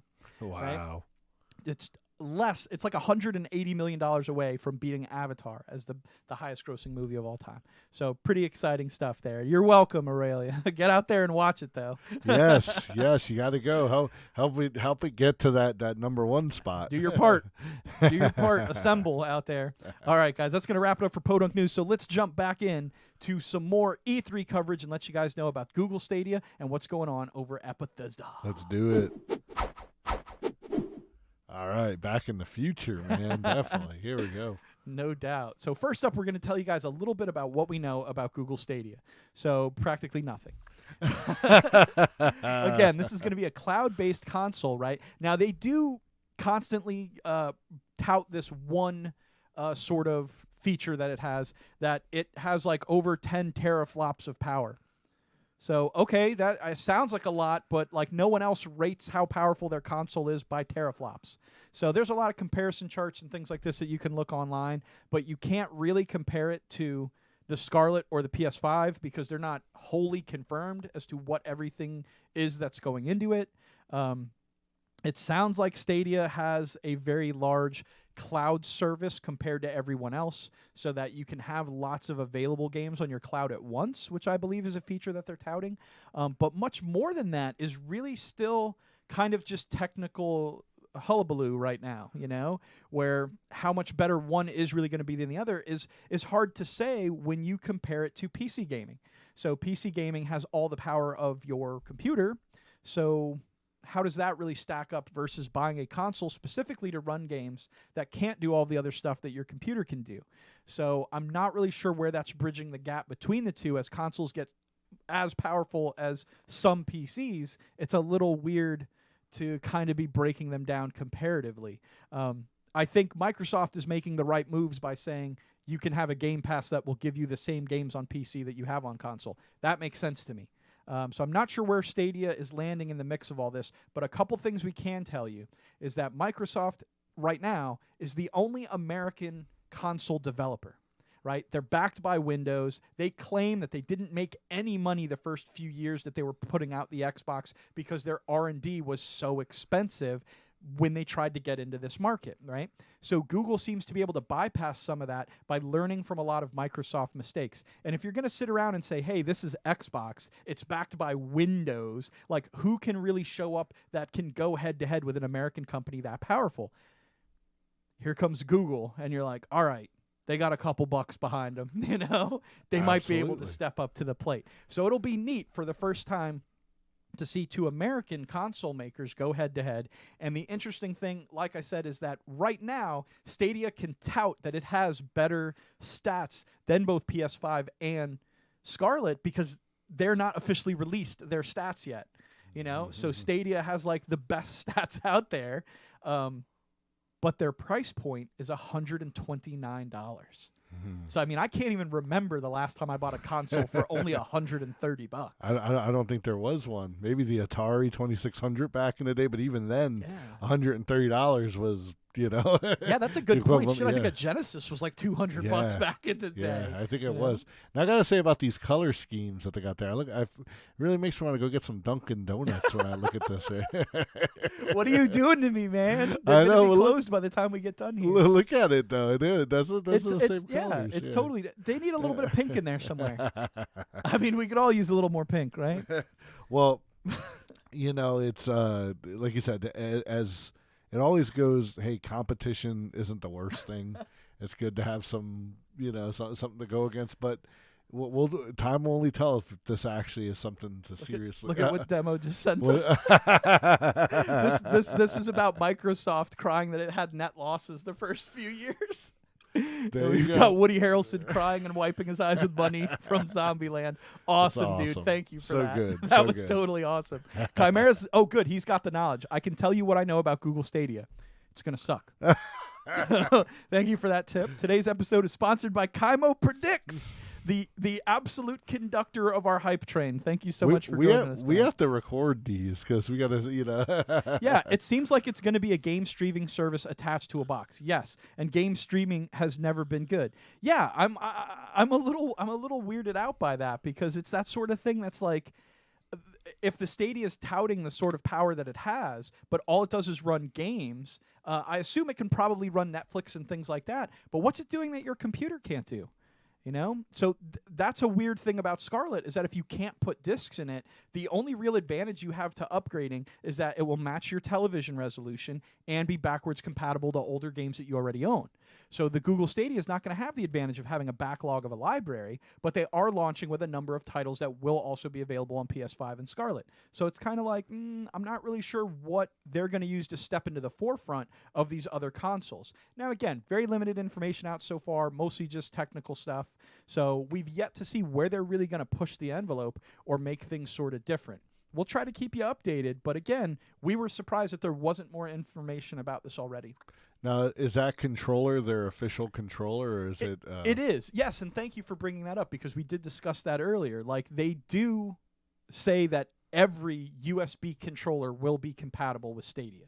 Yeah. So that's cool because a lot of Xbox controllers are USB. Yes, and right off the bat, I see that where like the joy pads are. Like I really do like the offset, of the Xbox. But like you said, these are linear like PlayStation. Yeah. So, but like you said, if you can use your Xbox controller, okay, there you go. Yeah, that solves that. And I assume like the one that you can plug in the USB receiver to a computer would also work with Stadia. And so that's where I'm getting that from. There you go. Well, definitely. Well, as more and more news gets out, I have a feeling next year's E3 is going to be filled with like all kinds of reveals on. Well, this comes out in November. Oh, this one's coming out soon. This November. This is going to release. Well, they're definitely first out the gate. Yeah, they're first out the gate, but tell us nothing. I don't know what's going on. So. Well, then we're going to tell you guys a lot sooner than next year's E3 what's going on as soon as we hear it.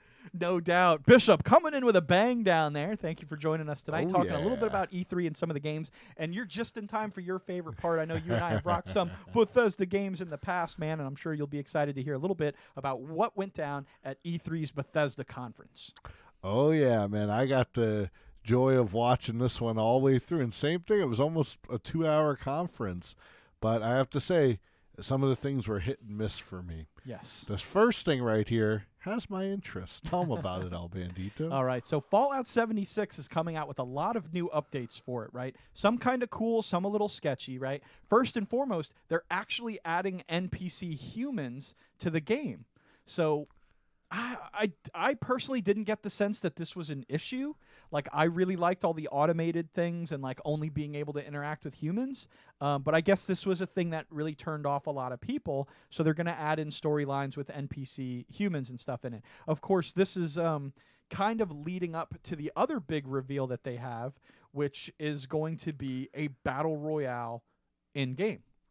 Yes. Now, that will be either a separate area that you go into or just right from the opening of the game, you'll go to the Battle Royal, which is called Nuclear Winter. Yes. And the whole thing is that there's like a fire kind of closing the circle, So very similar to all the other Battle Royals out there as far as, at least its layout, but you'll have your Fallout weapons and such like that to attack each other with. Yeah, so this is kind of twofold for me because I do like the idea of a battle royal game. Like, they are fun, but they get so competitive that, like I said, I just don't have the gaming chops to keep up with them. But in the Fallout universe, I feel like I do have an advantage of knowing the weapons and the gameplay style I'm at least very familiar with. So maybe I'd be kind of good at this, but I have a feeling I would very quickly find out I am not. You know? So I don't know how excited I am for this, but it's interesting to see Bethesda making these moves. But again, considering 76 and everything that they've been doing with it kind of came off like a cash grab. Sounds like they're just trying to cash grab on another market, on this Apex Fortnite market. So I'm not sure, like, this reminds me of something that Kevin Smith said, right, the director. Now, he said once that with his own personal filmmaking, he felt like it peaked, it plateaued, and he wasn't hitting box office numbers like he used to. And one of the things that helped inspire him again was watching footage of Wayne Gretzky and his dad when he was a kid teaching him how to play hockey. Right? And his dad told Wayne Gretzky, go where the puck is gonna be, not where the puck is. Right? And Kevin Smith said that was so relevant to me because the movies I were making were movies that were popular in theaters right now. I had stopped innovating something I hadn't seen before and was only reproducing takes on things that were out right now. And that very much seems like what Bethesda's doing right now. They're trying to imitate other popular things instead of innovating their own thing. So if anyone from Bethesda hears me now, be where the puck's gonna be, and not where the puck is. That's a very good analogy on that, El Bandito. I want to just add real quick my opinion on the NPC characters. I think this is a good addition. I think it will make it feel more like your traditional Fallout games. Like you said, I mean, the computers weren't bad, you know, and the robots and stuff, but this will also open up the possibility for dialogue trees. So, you know, your charisma and stuff like that will actually play more of a role. You know, and you know, the things you do and how you act will have repercussions. What'll be interesting to me is, like, it would be nice if these were all just synths, you know, and in the end you just find out they're synths. But we're too far in the past for that to be a possibility, you know. But damn, that would have been so cool to be like, hey, we added human NPCs. Let us think that for a year and then be like, they're all synths. You know, like that would have been dope. But there's not really a possibility for that. So that kind of sucks. Well, I think once this does get released, which it sounds like this will be coming out sometime in the fall and for the fall update. And, you know, I'm gonna keep my ears and eyes open and see how people will respond. And if it sounds like it does change it enough, I think I'll go back to 76 and give it another shot just to see how different it has come in a year. You know, I know they've done a lot of other upgrades that may have fixed some of the actual just oddities that it would produce. You know? Yeah, hopefully no more you running around with like, or no, that was me. That I played a female character, but I had the head of a man just like pasted on top of me, and I looked like Lewis from Skolnick from the. I'm like, dude, that's an awesome character. Oh, where did that even come from? It was like my neck was bigger than the bottom half of my neck. It was so weird, dude. Battle Royale's a dead format. I'm stoked. I'm shocked that they would want to get in on a burning train. Yeah, dude, that's what I mean. Like, they're trying to be where the puck's at. Like, they're trying to do what's popular right now, but it's taking them so long to develop it. By the time they put it out, it's gone already, you know? Even Todd Howard's response to a lot of the criticisms that Fallout 76 received. I mean, he definitely acknowledged it and never really officially apologized, which, you know, he shouldn't have to. Yeah, he doesn't have to. Yeah, you know? but it's, you know, he did thank the folks who have stuck with them and given them feedback and let them know, hey, look, we're unhappy with this. So at least Bethesda's trying to make it better. You know, a lot of us paid $60 or more for this game. So, yeah, I'm just glad they're not abandoning it totally just because it's not, you know, the greatest. So we'll see where it goes. Exactly. And there's a lot of fanfare towards Bethesda, and I get that. If you just didn't like the game, you didn't like the game. Sure. Dude, I don't like every game that comes out from every publisher. If I stopped playing Activision games because they sucked, I wouldn't have played one since 1987. You know what I mean? I mean, how many heads are going to explode if Cyberpunk isn't all we're making it up to be? Right, you know, that sounds like sacrilege. You're going against the conductor right now, Senor Bull. You better watch yourself. I'm just saying, let's always keep ourselves on a reasonable level. But don't want the expectations to be too high. What you said to me made a lot of sense when we talk about this. That you're like, it's really the only game Bethesda made that sucked. You know, like how many other games can you say Bethesda made that you were like, wow, this was a piece of crap and I hated spending money on it? Yeah. Not really a lot. I mean, the Wolfenstein games were really good. The Doom games are really good. All the Elder Scrolls games are really good. Absolutely. You know, all the other Fallouts are absolutely worth playing. You know, you're going to like one more than the other, but none of them were like, oh, I can't even finish this. It's so stupid.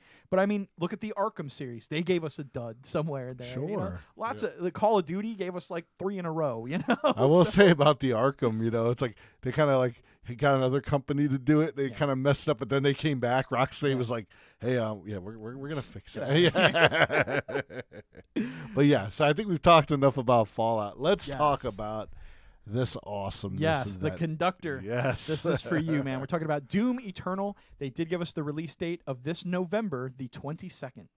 Oh, man, you know, if you didn't watch last night's Bethesda conference, go back and just watch the last, 15 to 20 minutes because they show off new gameplay, multiplayer features, and announced that QuakeCon for the first time is going to be renamed this year. It's going to be DoomCon. Nice. Wow. That's kind of a big deal. That's Yes. kind of a big deal because that QuakeCon has been QuakeCon for a long time. Oh, you know it, man. And, like, I can't even tell you the last time there was a Quake out there to get, you know? Like, because it's been such a competitive thing. Yep. We didn't get it anymore. But, it's one of those things where I think they're really trying to get this out on the front. I really enjoyed the one that came out in 2015, that was just Doom. Originally it was going to be Doom 4, but, this is the sequel to that game. Yeah. Which, hopefully I'm not spoiling anything, but that one kind of hinted that it was almost a sequel to the original Doom. Yeah. So that made me feel more and more that I had a kinship to it because I remember playing those original Doom games. They were so awesome. And it's the fact that this is almost like continuing the story of the one that they fear. Here you have all these bad demons in hell, but they have this one guy that they're like, yeah, I don't want to mess with him or her, Yeah. Well, Chimera says they got Mick Gordon back. Oh, I'm wondering if that was the. Could you elaborate a little bit on that, Kimo? Is that like? Was that the main? Apparently, he does the soundtrack. Oh, the soundtrack. Oh, well, thank you. Okay, I was thinking that there's one main guy that you hear throughout most of the Doom 2015 that he. After a while, you're like, oh, this guy's definitely, you want to hear his voice some more, which I'm pretty sure last night during the trailer, you hear him again. So you're kind of like, okay, yeah, this is definitely going in that same vein. But the gameplay, man, looks so intense. But that's the thing. Even though it looks crazy, you're like, I don't know if I could play. The controls are so fluid and so good. It's just a good time. Oh, dude. Well, everyone down here saying now, he's an audio technical wizard, soundtrack mastermind. He absolutely slays. And, that's so important to a soundtrack. I mean, growing up in an era where we played NES games that had a 10-second loop of sound that you listened to for 10 hours while you played a game, that was like mind-bending. So, yes, a good soundtrack really goes a long way in making a game super playable and super fun. And, yeah, it's fantastic to have someone who did an epic score return to continue to score another version of the game. And even in 2015, that soundtrack, I mean, once you get into it and start fighting those demons, I mean, you're just you're in it. And the whole game. It gets you hype, you're ready to glory kill the shit out of everything, right? Yes. So Demo says there's a device called a spectrogram, right, which makes audio into a visual representation. He hit a pentagram inside the audio for one of the songs in Doom. See, that's baller, man. Sometimes these things just come together perftly. They do. No stes talebus. I know they had a couple of those guys out there that before they left, they're like, "We'll see you in hell," because they're, And that's the thing. The multiplayer, I think, even said, "Tell your friends you'll meet them in hell." So yes. they're getting really into it, but man. That's so cool. Again, as far as Bethesda goes, man, if it comes to them taking an IP that's very well established and continuing to run with it, that's where the puck is for that IP. So it seems like they do a good job of that. With both Wolfenstein and Doom, the teams they have working on that understand those games. They understand what the audience wants from those games. And I think they're doing a really great job of representing that. And I see that Spicy Wiener down there says, Brink kind of sucked. That was pretty bad. And I mean, okay, if you get 2 every 10 years and you're making as many games as Bethesda is, maybe we can give them a pass. I don't know. And in some instances too, they just published a game. You know, they're not. I mean, I don't know if that was a Bethesda Softworks or not, but it seems to be the ones that come straight from them are usually pretty awesome. I mean, there was that other game, Wet, that came out in 2009 that I know they published, and it was right after Fallout 3 came out, and I'm like, I gotta get this. It's gonna be awesome. And then I played it, and I'm like, yeah, this kind of sucks, you know. So absolutely, Big Steve. We know, hey, they all can't be winners, but let's just hope that Doom Eternals comes out of the gates of hell swinging. Hell yeah, man.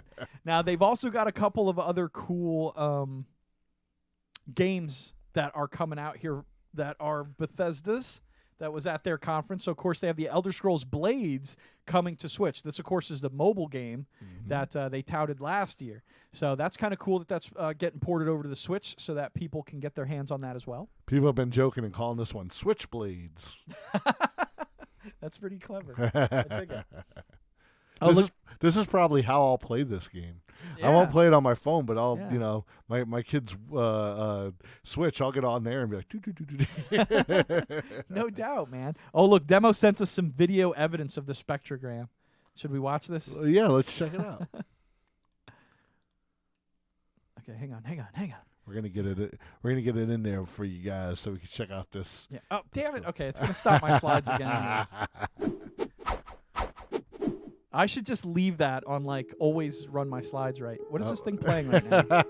This thing just wants to play something random every time I open it. It's so funny. You call that random? These are the sweet sounds of El Bandito when we're not doing the Power Hour. This is what I listen to. No big deal. I have no idea what this even is. Come on. Don't listen to this. Go to the next video. I hate you. Oh, man. Oh, here we go. There we go. Oh, get it.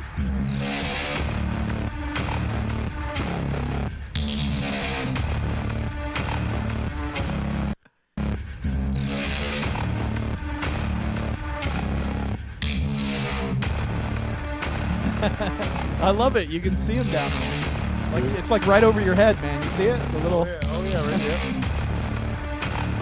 That's wild. And the 666. 666. That's awesome, man. Yeah, man, definitely. It's just got that soundtrack to get you going, man. And like I said, especially when you're chasing down those demons and those gory kills, man. Yeah, they're just the best. I mean, even even if you'd seen one like 100 times, you're still like, yeah. Every time you just rip this thing out of this demon, stick it in his mouth, and I love it. Good stuff, man. All right. Thank you, Demo, for shooting that our way, man. Super cool. All right. So next up, they've also got Commander Keen. Tell us a little bit about this, Bowl. Oh, man. Well, this is going back. This one's definitely taking me back. Now, the format that's coming out on is definitely different. This is going to be strictly a mobile game. I don't know. Maybe it will get released on the Switch as well.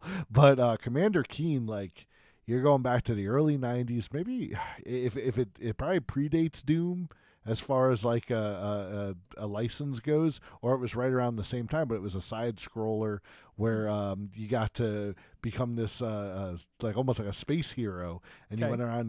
But it was a side scroller where you're blasting aliens and different things. So it looks like right here they're making it so you have 2 characters. So I think it's going to be a mobile game where you can maybe do some co-op. Nice. And they did show some screens, but they were so kind of weird. I wasn't exactly sure where they were going, but the fact that they're bringing back this license, I think, is really neat. They're breathing new life into it. People who had never heard of Commander Keen are now going to check it out. Yeah. So sounds cool, man. We'll have to keep some eyes on this. Yes. But one thing I'm super excited about is Wolfenstein Youngbloods, man. Oh, yeah. I've already said it. Listen up, Twitchverse. Listen up, Legion of Love. Me and El Bandito, we're going to be rocking this one out when it gets released because, we've played the Wolfenstein games independently. Now that we can actually play one together in a story mode, I think that's going to be so awesome. And look at this cover right here, man. This almost looks like a Star Wars cover. Yeah, or kind of Blade Runner-y a little bit. It's yeah. definitely 80s, which is where the game is going to be set, is in the 80s. Perfect. So it went with the full-on painted cover, which I think is a really good move to help sell the game. It looks like an old book cover, like you said, an old movie poster. So it's a really cool art design choice. And considering how much of the time period they pump into Wolfenstein, I'm really excited to see what they do with the 1980s in their alternate Nazi reality, because in the original Wolfenstein, where you could find Beatles records that were like remade in German and stuff like that, it'd be really cool to see what they do with the 1980s, what songs they pick, what other little nods they have to the kind of more emerging television scene that was in the 1980s. How a Nazi regime would handle the very expressive neon scope of the 1980s. I can't wait to play this game. It looks like so much fun. And the story goes that you're playing the daughters of BJ Blazkowicz, and BJ's been captured or he's missing. So that's their whole thing, is trying to go out and find where he is. So definitely going to be a pretty compelling story there, I'm sure. As these two young ladies go and wreak havoc, like you said, on the Nazi regime that have taken over in the 1980s. And a funny little factoid I just remembered, Commander Keen is actually supposed to be like the great-grandson of BJ Blazkowicz. Oh, okay. Yeah, so Nice. I'm sure they've eliminated that now with the connection with, Hey, maybe that's why they put these two to Bethesda, And there are two twins. Maybe that's the son and daughter of one of these two ladies. There you right go, here. man. I think what'll be the most fun is if we actually can get together and play Youngbloods on stream, since it's a co-op first-person shooter game. But you and I made such wildly different choices when we played Wolfenstein that it'd be great to see how we coexist in the same Wolfenstein world. Oh, you know it, man. Because I know I'll be reading some shit about lore while you're just ripping Nazis over there, You can fill me in on it. I'm blasting. Yeah. Guys. I'm going to be like, dude, it said that they... It said not to do that. Oops. Well, that's going to be a lot of fun. And we do know that this one's coming out at the end of July. So it's right around the corner. Yeah. So we'll definitely have to do that on our game night. So that'll be a lot of fun. Heck yeah, should be super cool. Chimera says hair bands, except in German. Hell yes. Up all night, sleep all day, or nothing but a good, some poison in there. Sorry. No, you're all good, man. You're all good. All right, so next up we got Deathloop. All right, so yeah, this one looks more akin to like what Wolfenstein is, as far as it's more level based than like an open world. Okay. But it also looks very interesting in all the different settings that it went through. And it seems that they're also doing some time loop here. But what you have is two assassins that are trying to kill each other while they're going through all these various settings. So that's as much as I took away with it. But, I mean, just in the style, you can see with the title here, it seems like they're going to go for that real grindhouse, feel. Yeah, a real 1970s sort of grunge. Yes. So that ought to be pretty cool, man. And again, I love time loop stuff, so this is definitely something I'm going to have to check out, because the fact that it's kind of first-person shootery and you're hunting another assassin, I presume whenever you get killed, it's going to start the loop over. Yes. So it's almost sort of like a roguelike game, like we've seen Aurelia play in the Hades, and she's starting over every time she gets killed, but certain things may persist. So it'll be interesting to see how you're supposed to get out of this death loop. Are you just supposed to kill the other assassin and that's how you win? Not a lot of information so far out about the game, but the quick little trailer snippet that we saw really looked like a lot of fun. So we wanted to get it on your guys' radar. Now I'm hoping that every couple like levels or something, they put up like a coming soon trailer or something, like they did in Grindhouse. That would be just so hot. Werewolf women of the SS or whatever. Well, think about how many different gameplay things that could do too. That could be like a level, but you're playing something completely different. That might be kind of neat,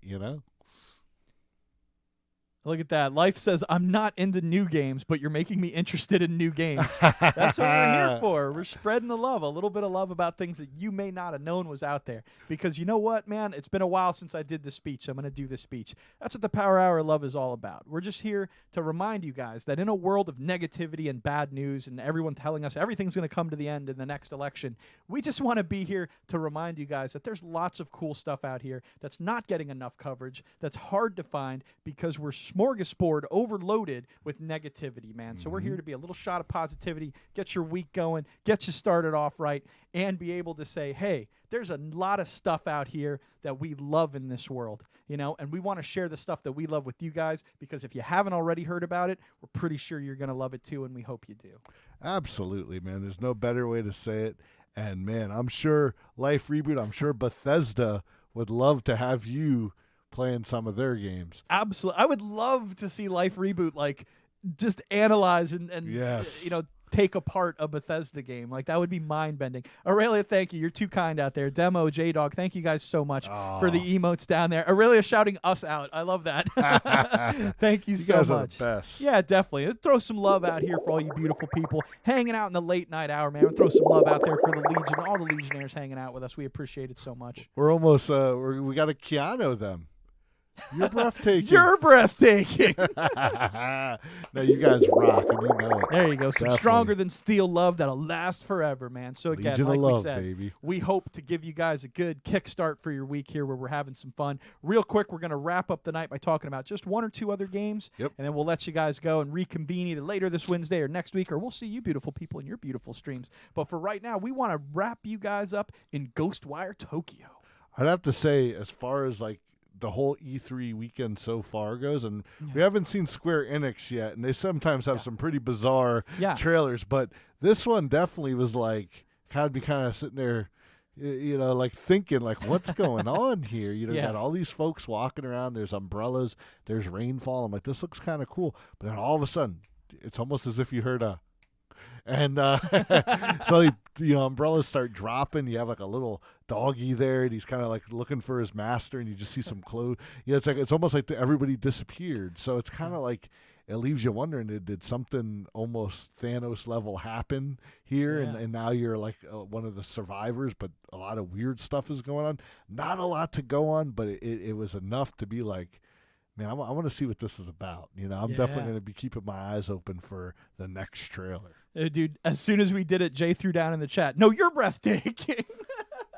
Love Thank you, Jay. You're the absolute man, dude. We appreciate you hanging out with us, man. We're so glad to have introduced you to the Twitchverse. I know I've caught you in more streams than anyone else that we've brought out here, dude. So I'm so glad that you enjoy it, because, again, like, I've absolutely been sucked into the Twitchverse. I love it. I've met so many amazing friends out here, and I'm glad I can share them with some of my hometown homies, man. So thank you for coming by and hanging with us and being such, a crack up, man. Thank you. Absolutely. So J-Dog says the rep for this game, talking about Ghostwire, had a hard time trying to speak in English, but she did a really great job. Yeah, like I said, a lot of the presenters are oftentimes developers themselves or people that are actively working on the game. So they get a little more nervous than the average promoter you see at conferences and events. So it's kind of cute. It's always endearing to me seeing people who are passionate about their craft to such an extent that they say, hey, get out there and talk about it, because people are going to love what you say.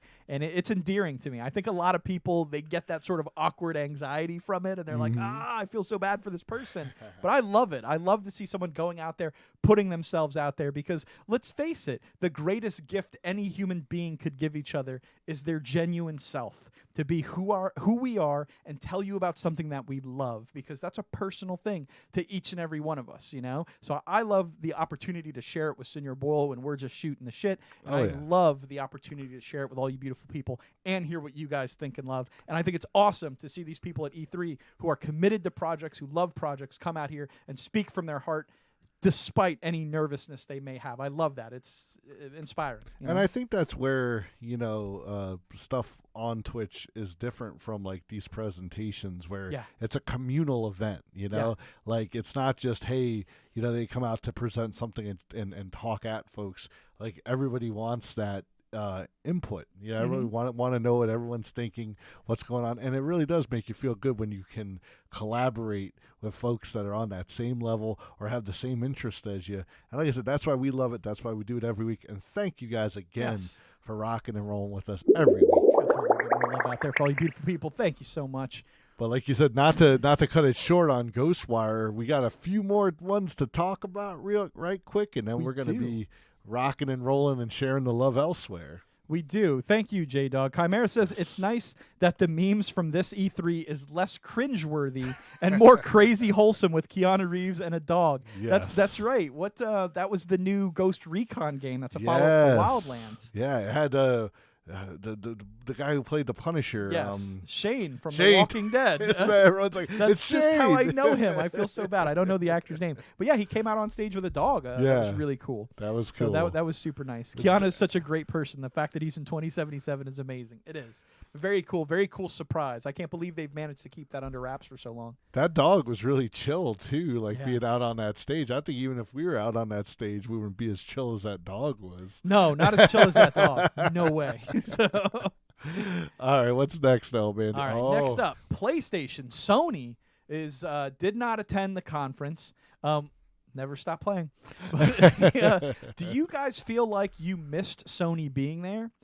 Is it interesting to you that they're keeping things under wraps about the next gen console? What are your thoughts on this, Senior Bowl? You know, like I said, I owned a PlayStation 2, and then eventually I kind of switched over to the Microsoft camp. But I've always liked Sony. I've always liked the exclusives that they put out.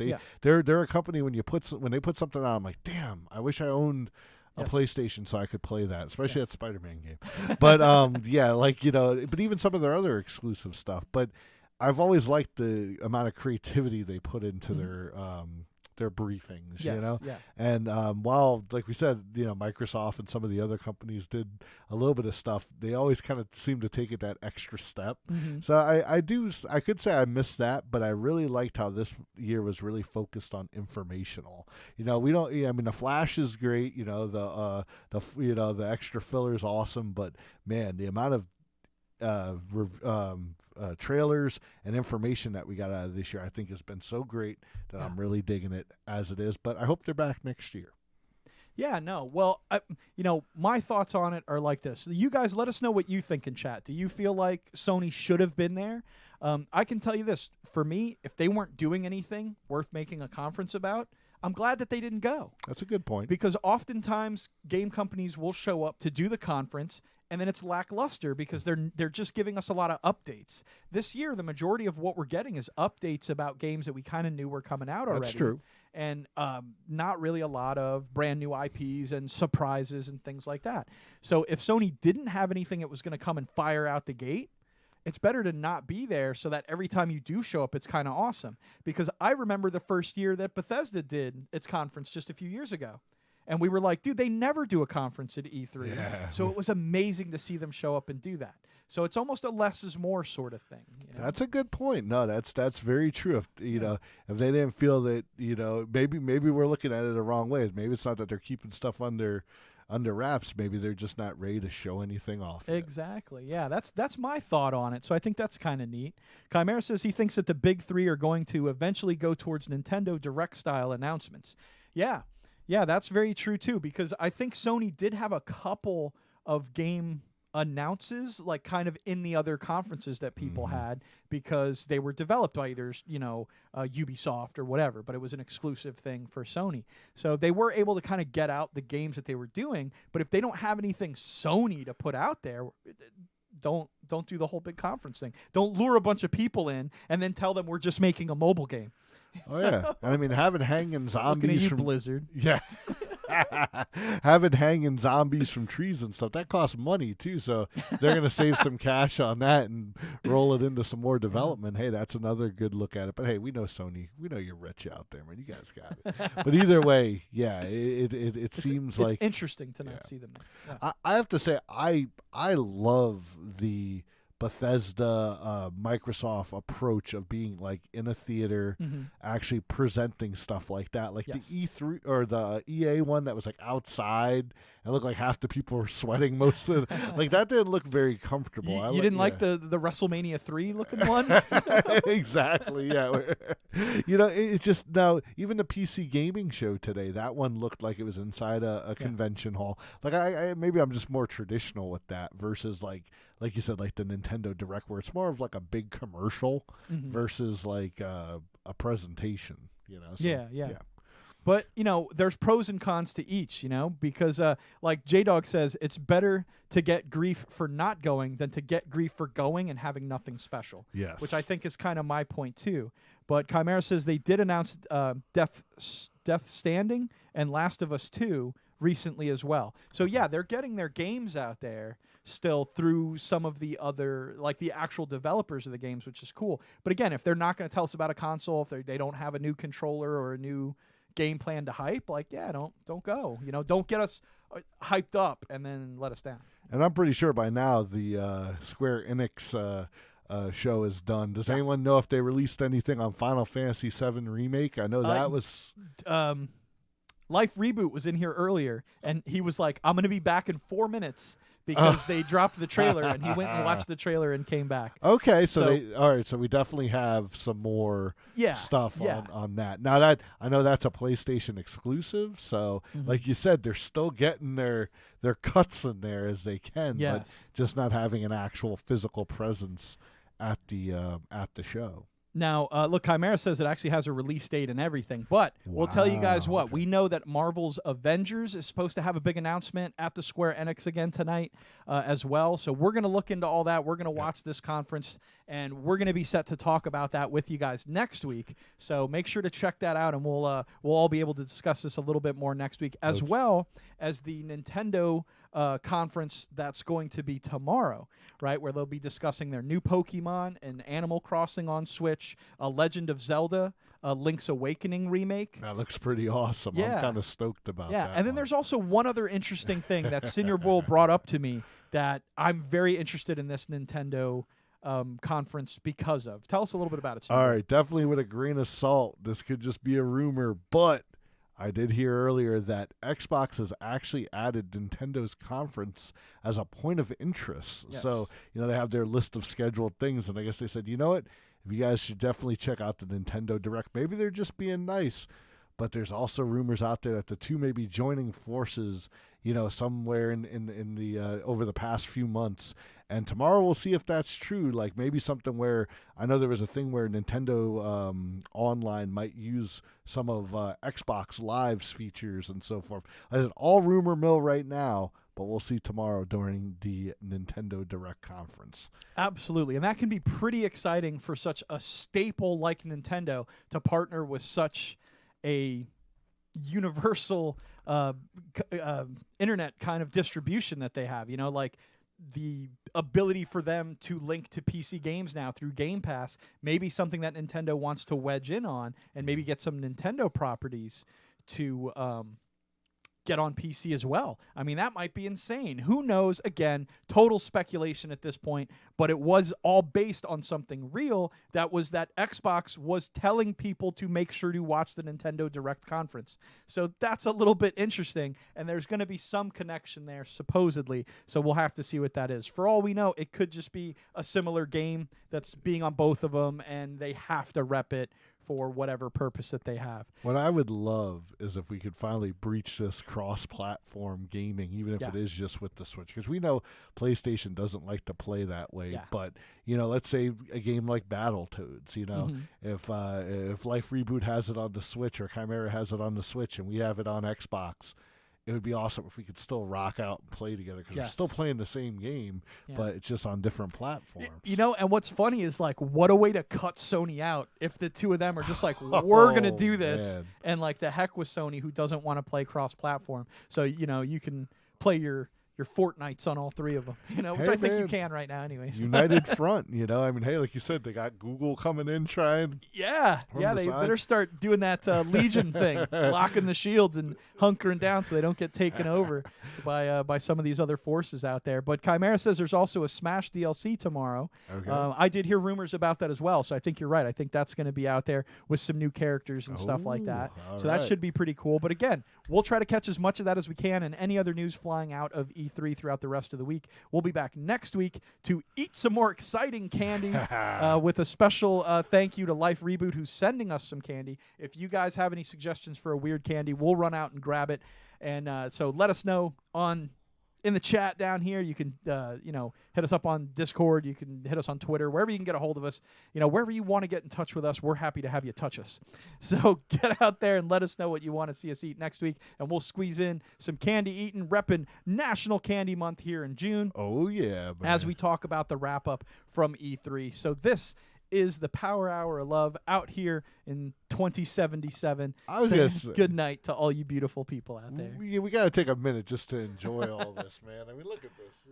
Look, that's pretty cool. Just amazing, man. Hey, once again, Thank awesome you. job, El Bandito, rock and roll. But yeah, good night, everybody. Thank you so much. We're going to be sharing the love with someone out there in the Twitchverse. Ooh, We're going to share some love with them. Good night, Life Reboot. Thank you so much, Chimera, Democracy, J-Dog, Aurelia, our Master Moderator, everybody out there hanging out with us. We love you so much. Bishop, for stopping by. We thank you so much. Aurelia, do you have any suggestions on who's out there tonight that we can go take a peek at? Actually, you know what? Let's go see Valentina. I would really love to go see Valentina TV tonight. She's over there playing The Witness, which is an awesome puzzle game.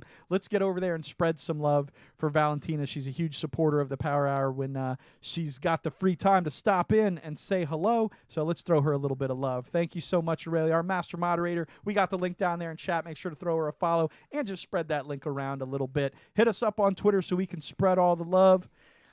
Thank you, beautiful people, for being here. Day 76 of Firewatch starts this Wednesday. If you guys want to pick up the track from there, Valentina was hanging out last week, Yes. She was hanging out. She was hanging out with the Firewatch, man. So come by, check that game out as we rock through what I think is probably going to be the last part of Firewatch. Otherwise, we'll be back next week with more E3 coverage and some more National Candy Month weird candy eating. Any final words for the beautiful people out there, Senior Bull? All I got to say is when you're playing with Firewatch, watch your back, and we'll see you guys next week. Yeah.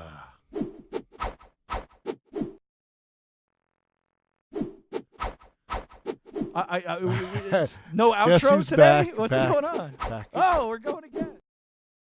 Outro. We're just gonna stay here until the raid happens. Man, the future That's what we're doing. is wild. It's a tricky place out here in 2077. Things are wild. Hey, where are all the phaser guns? So, what does it need, like batteries or something? What's going on with the outro?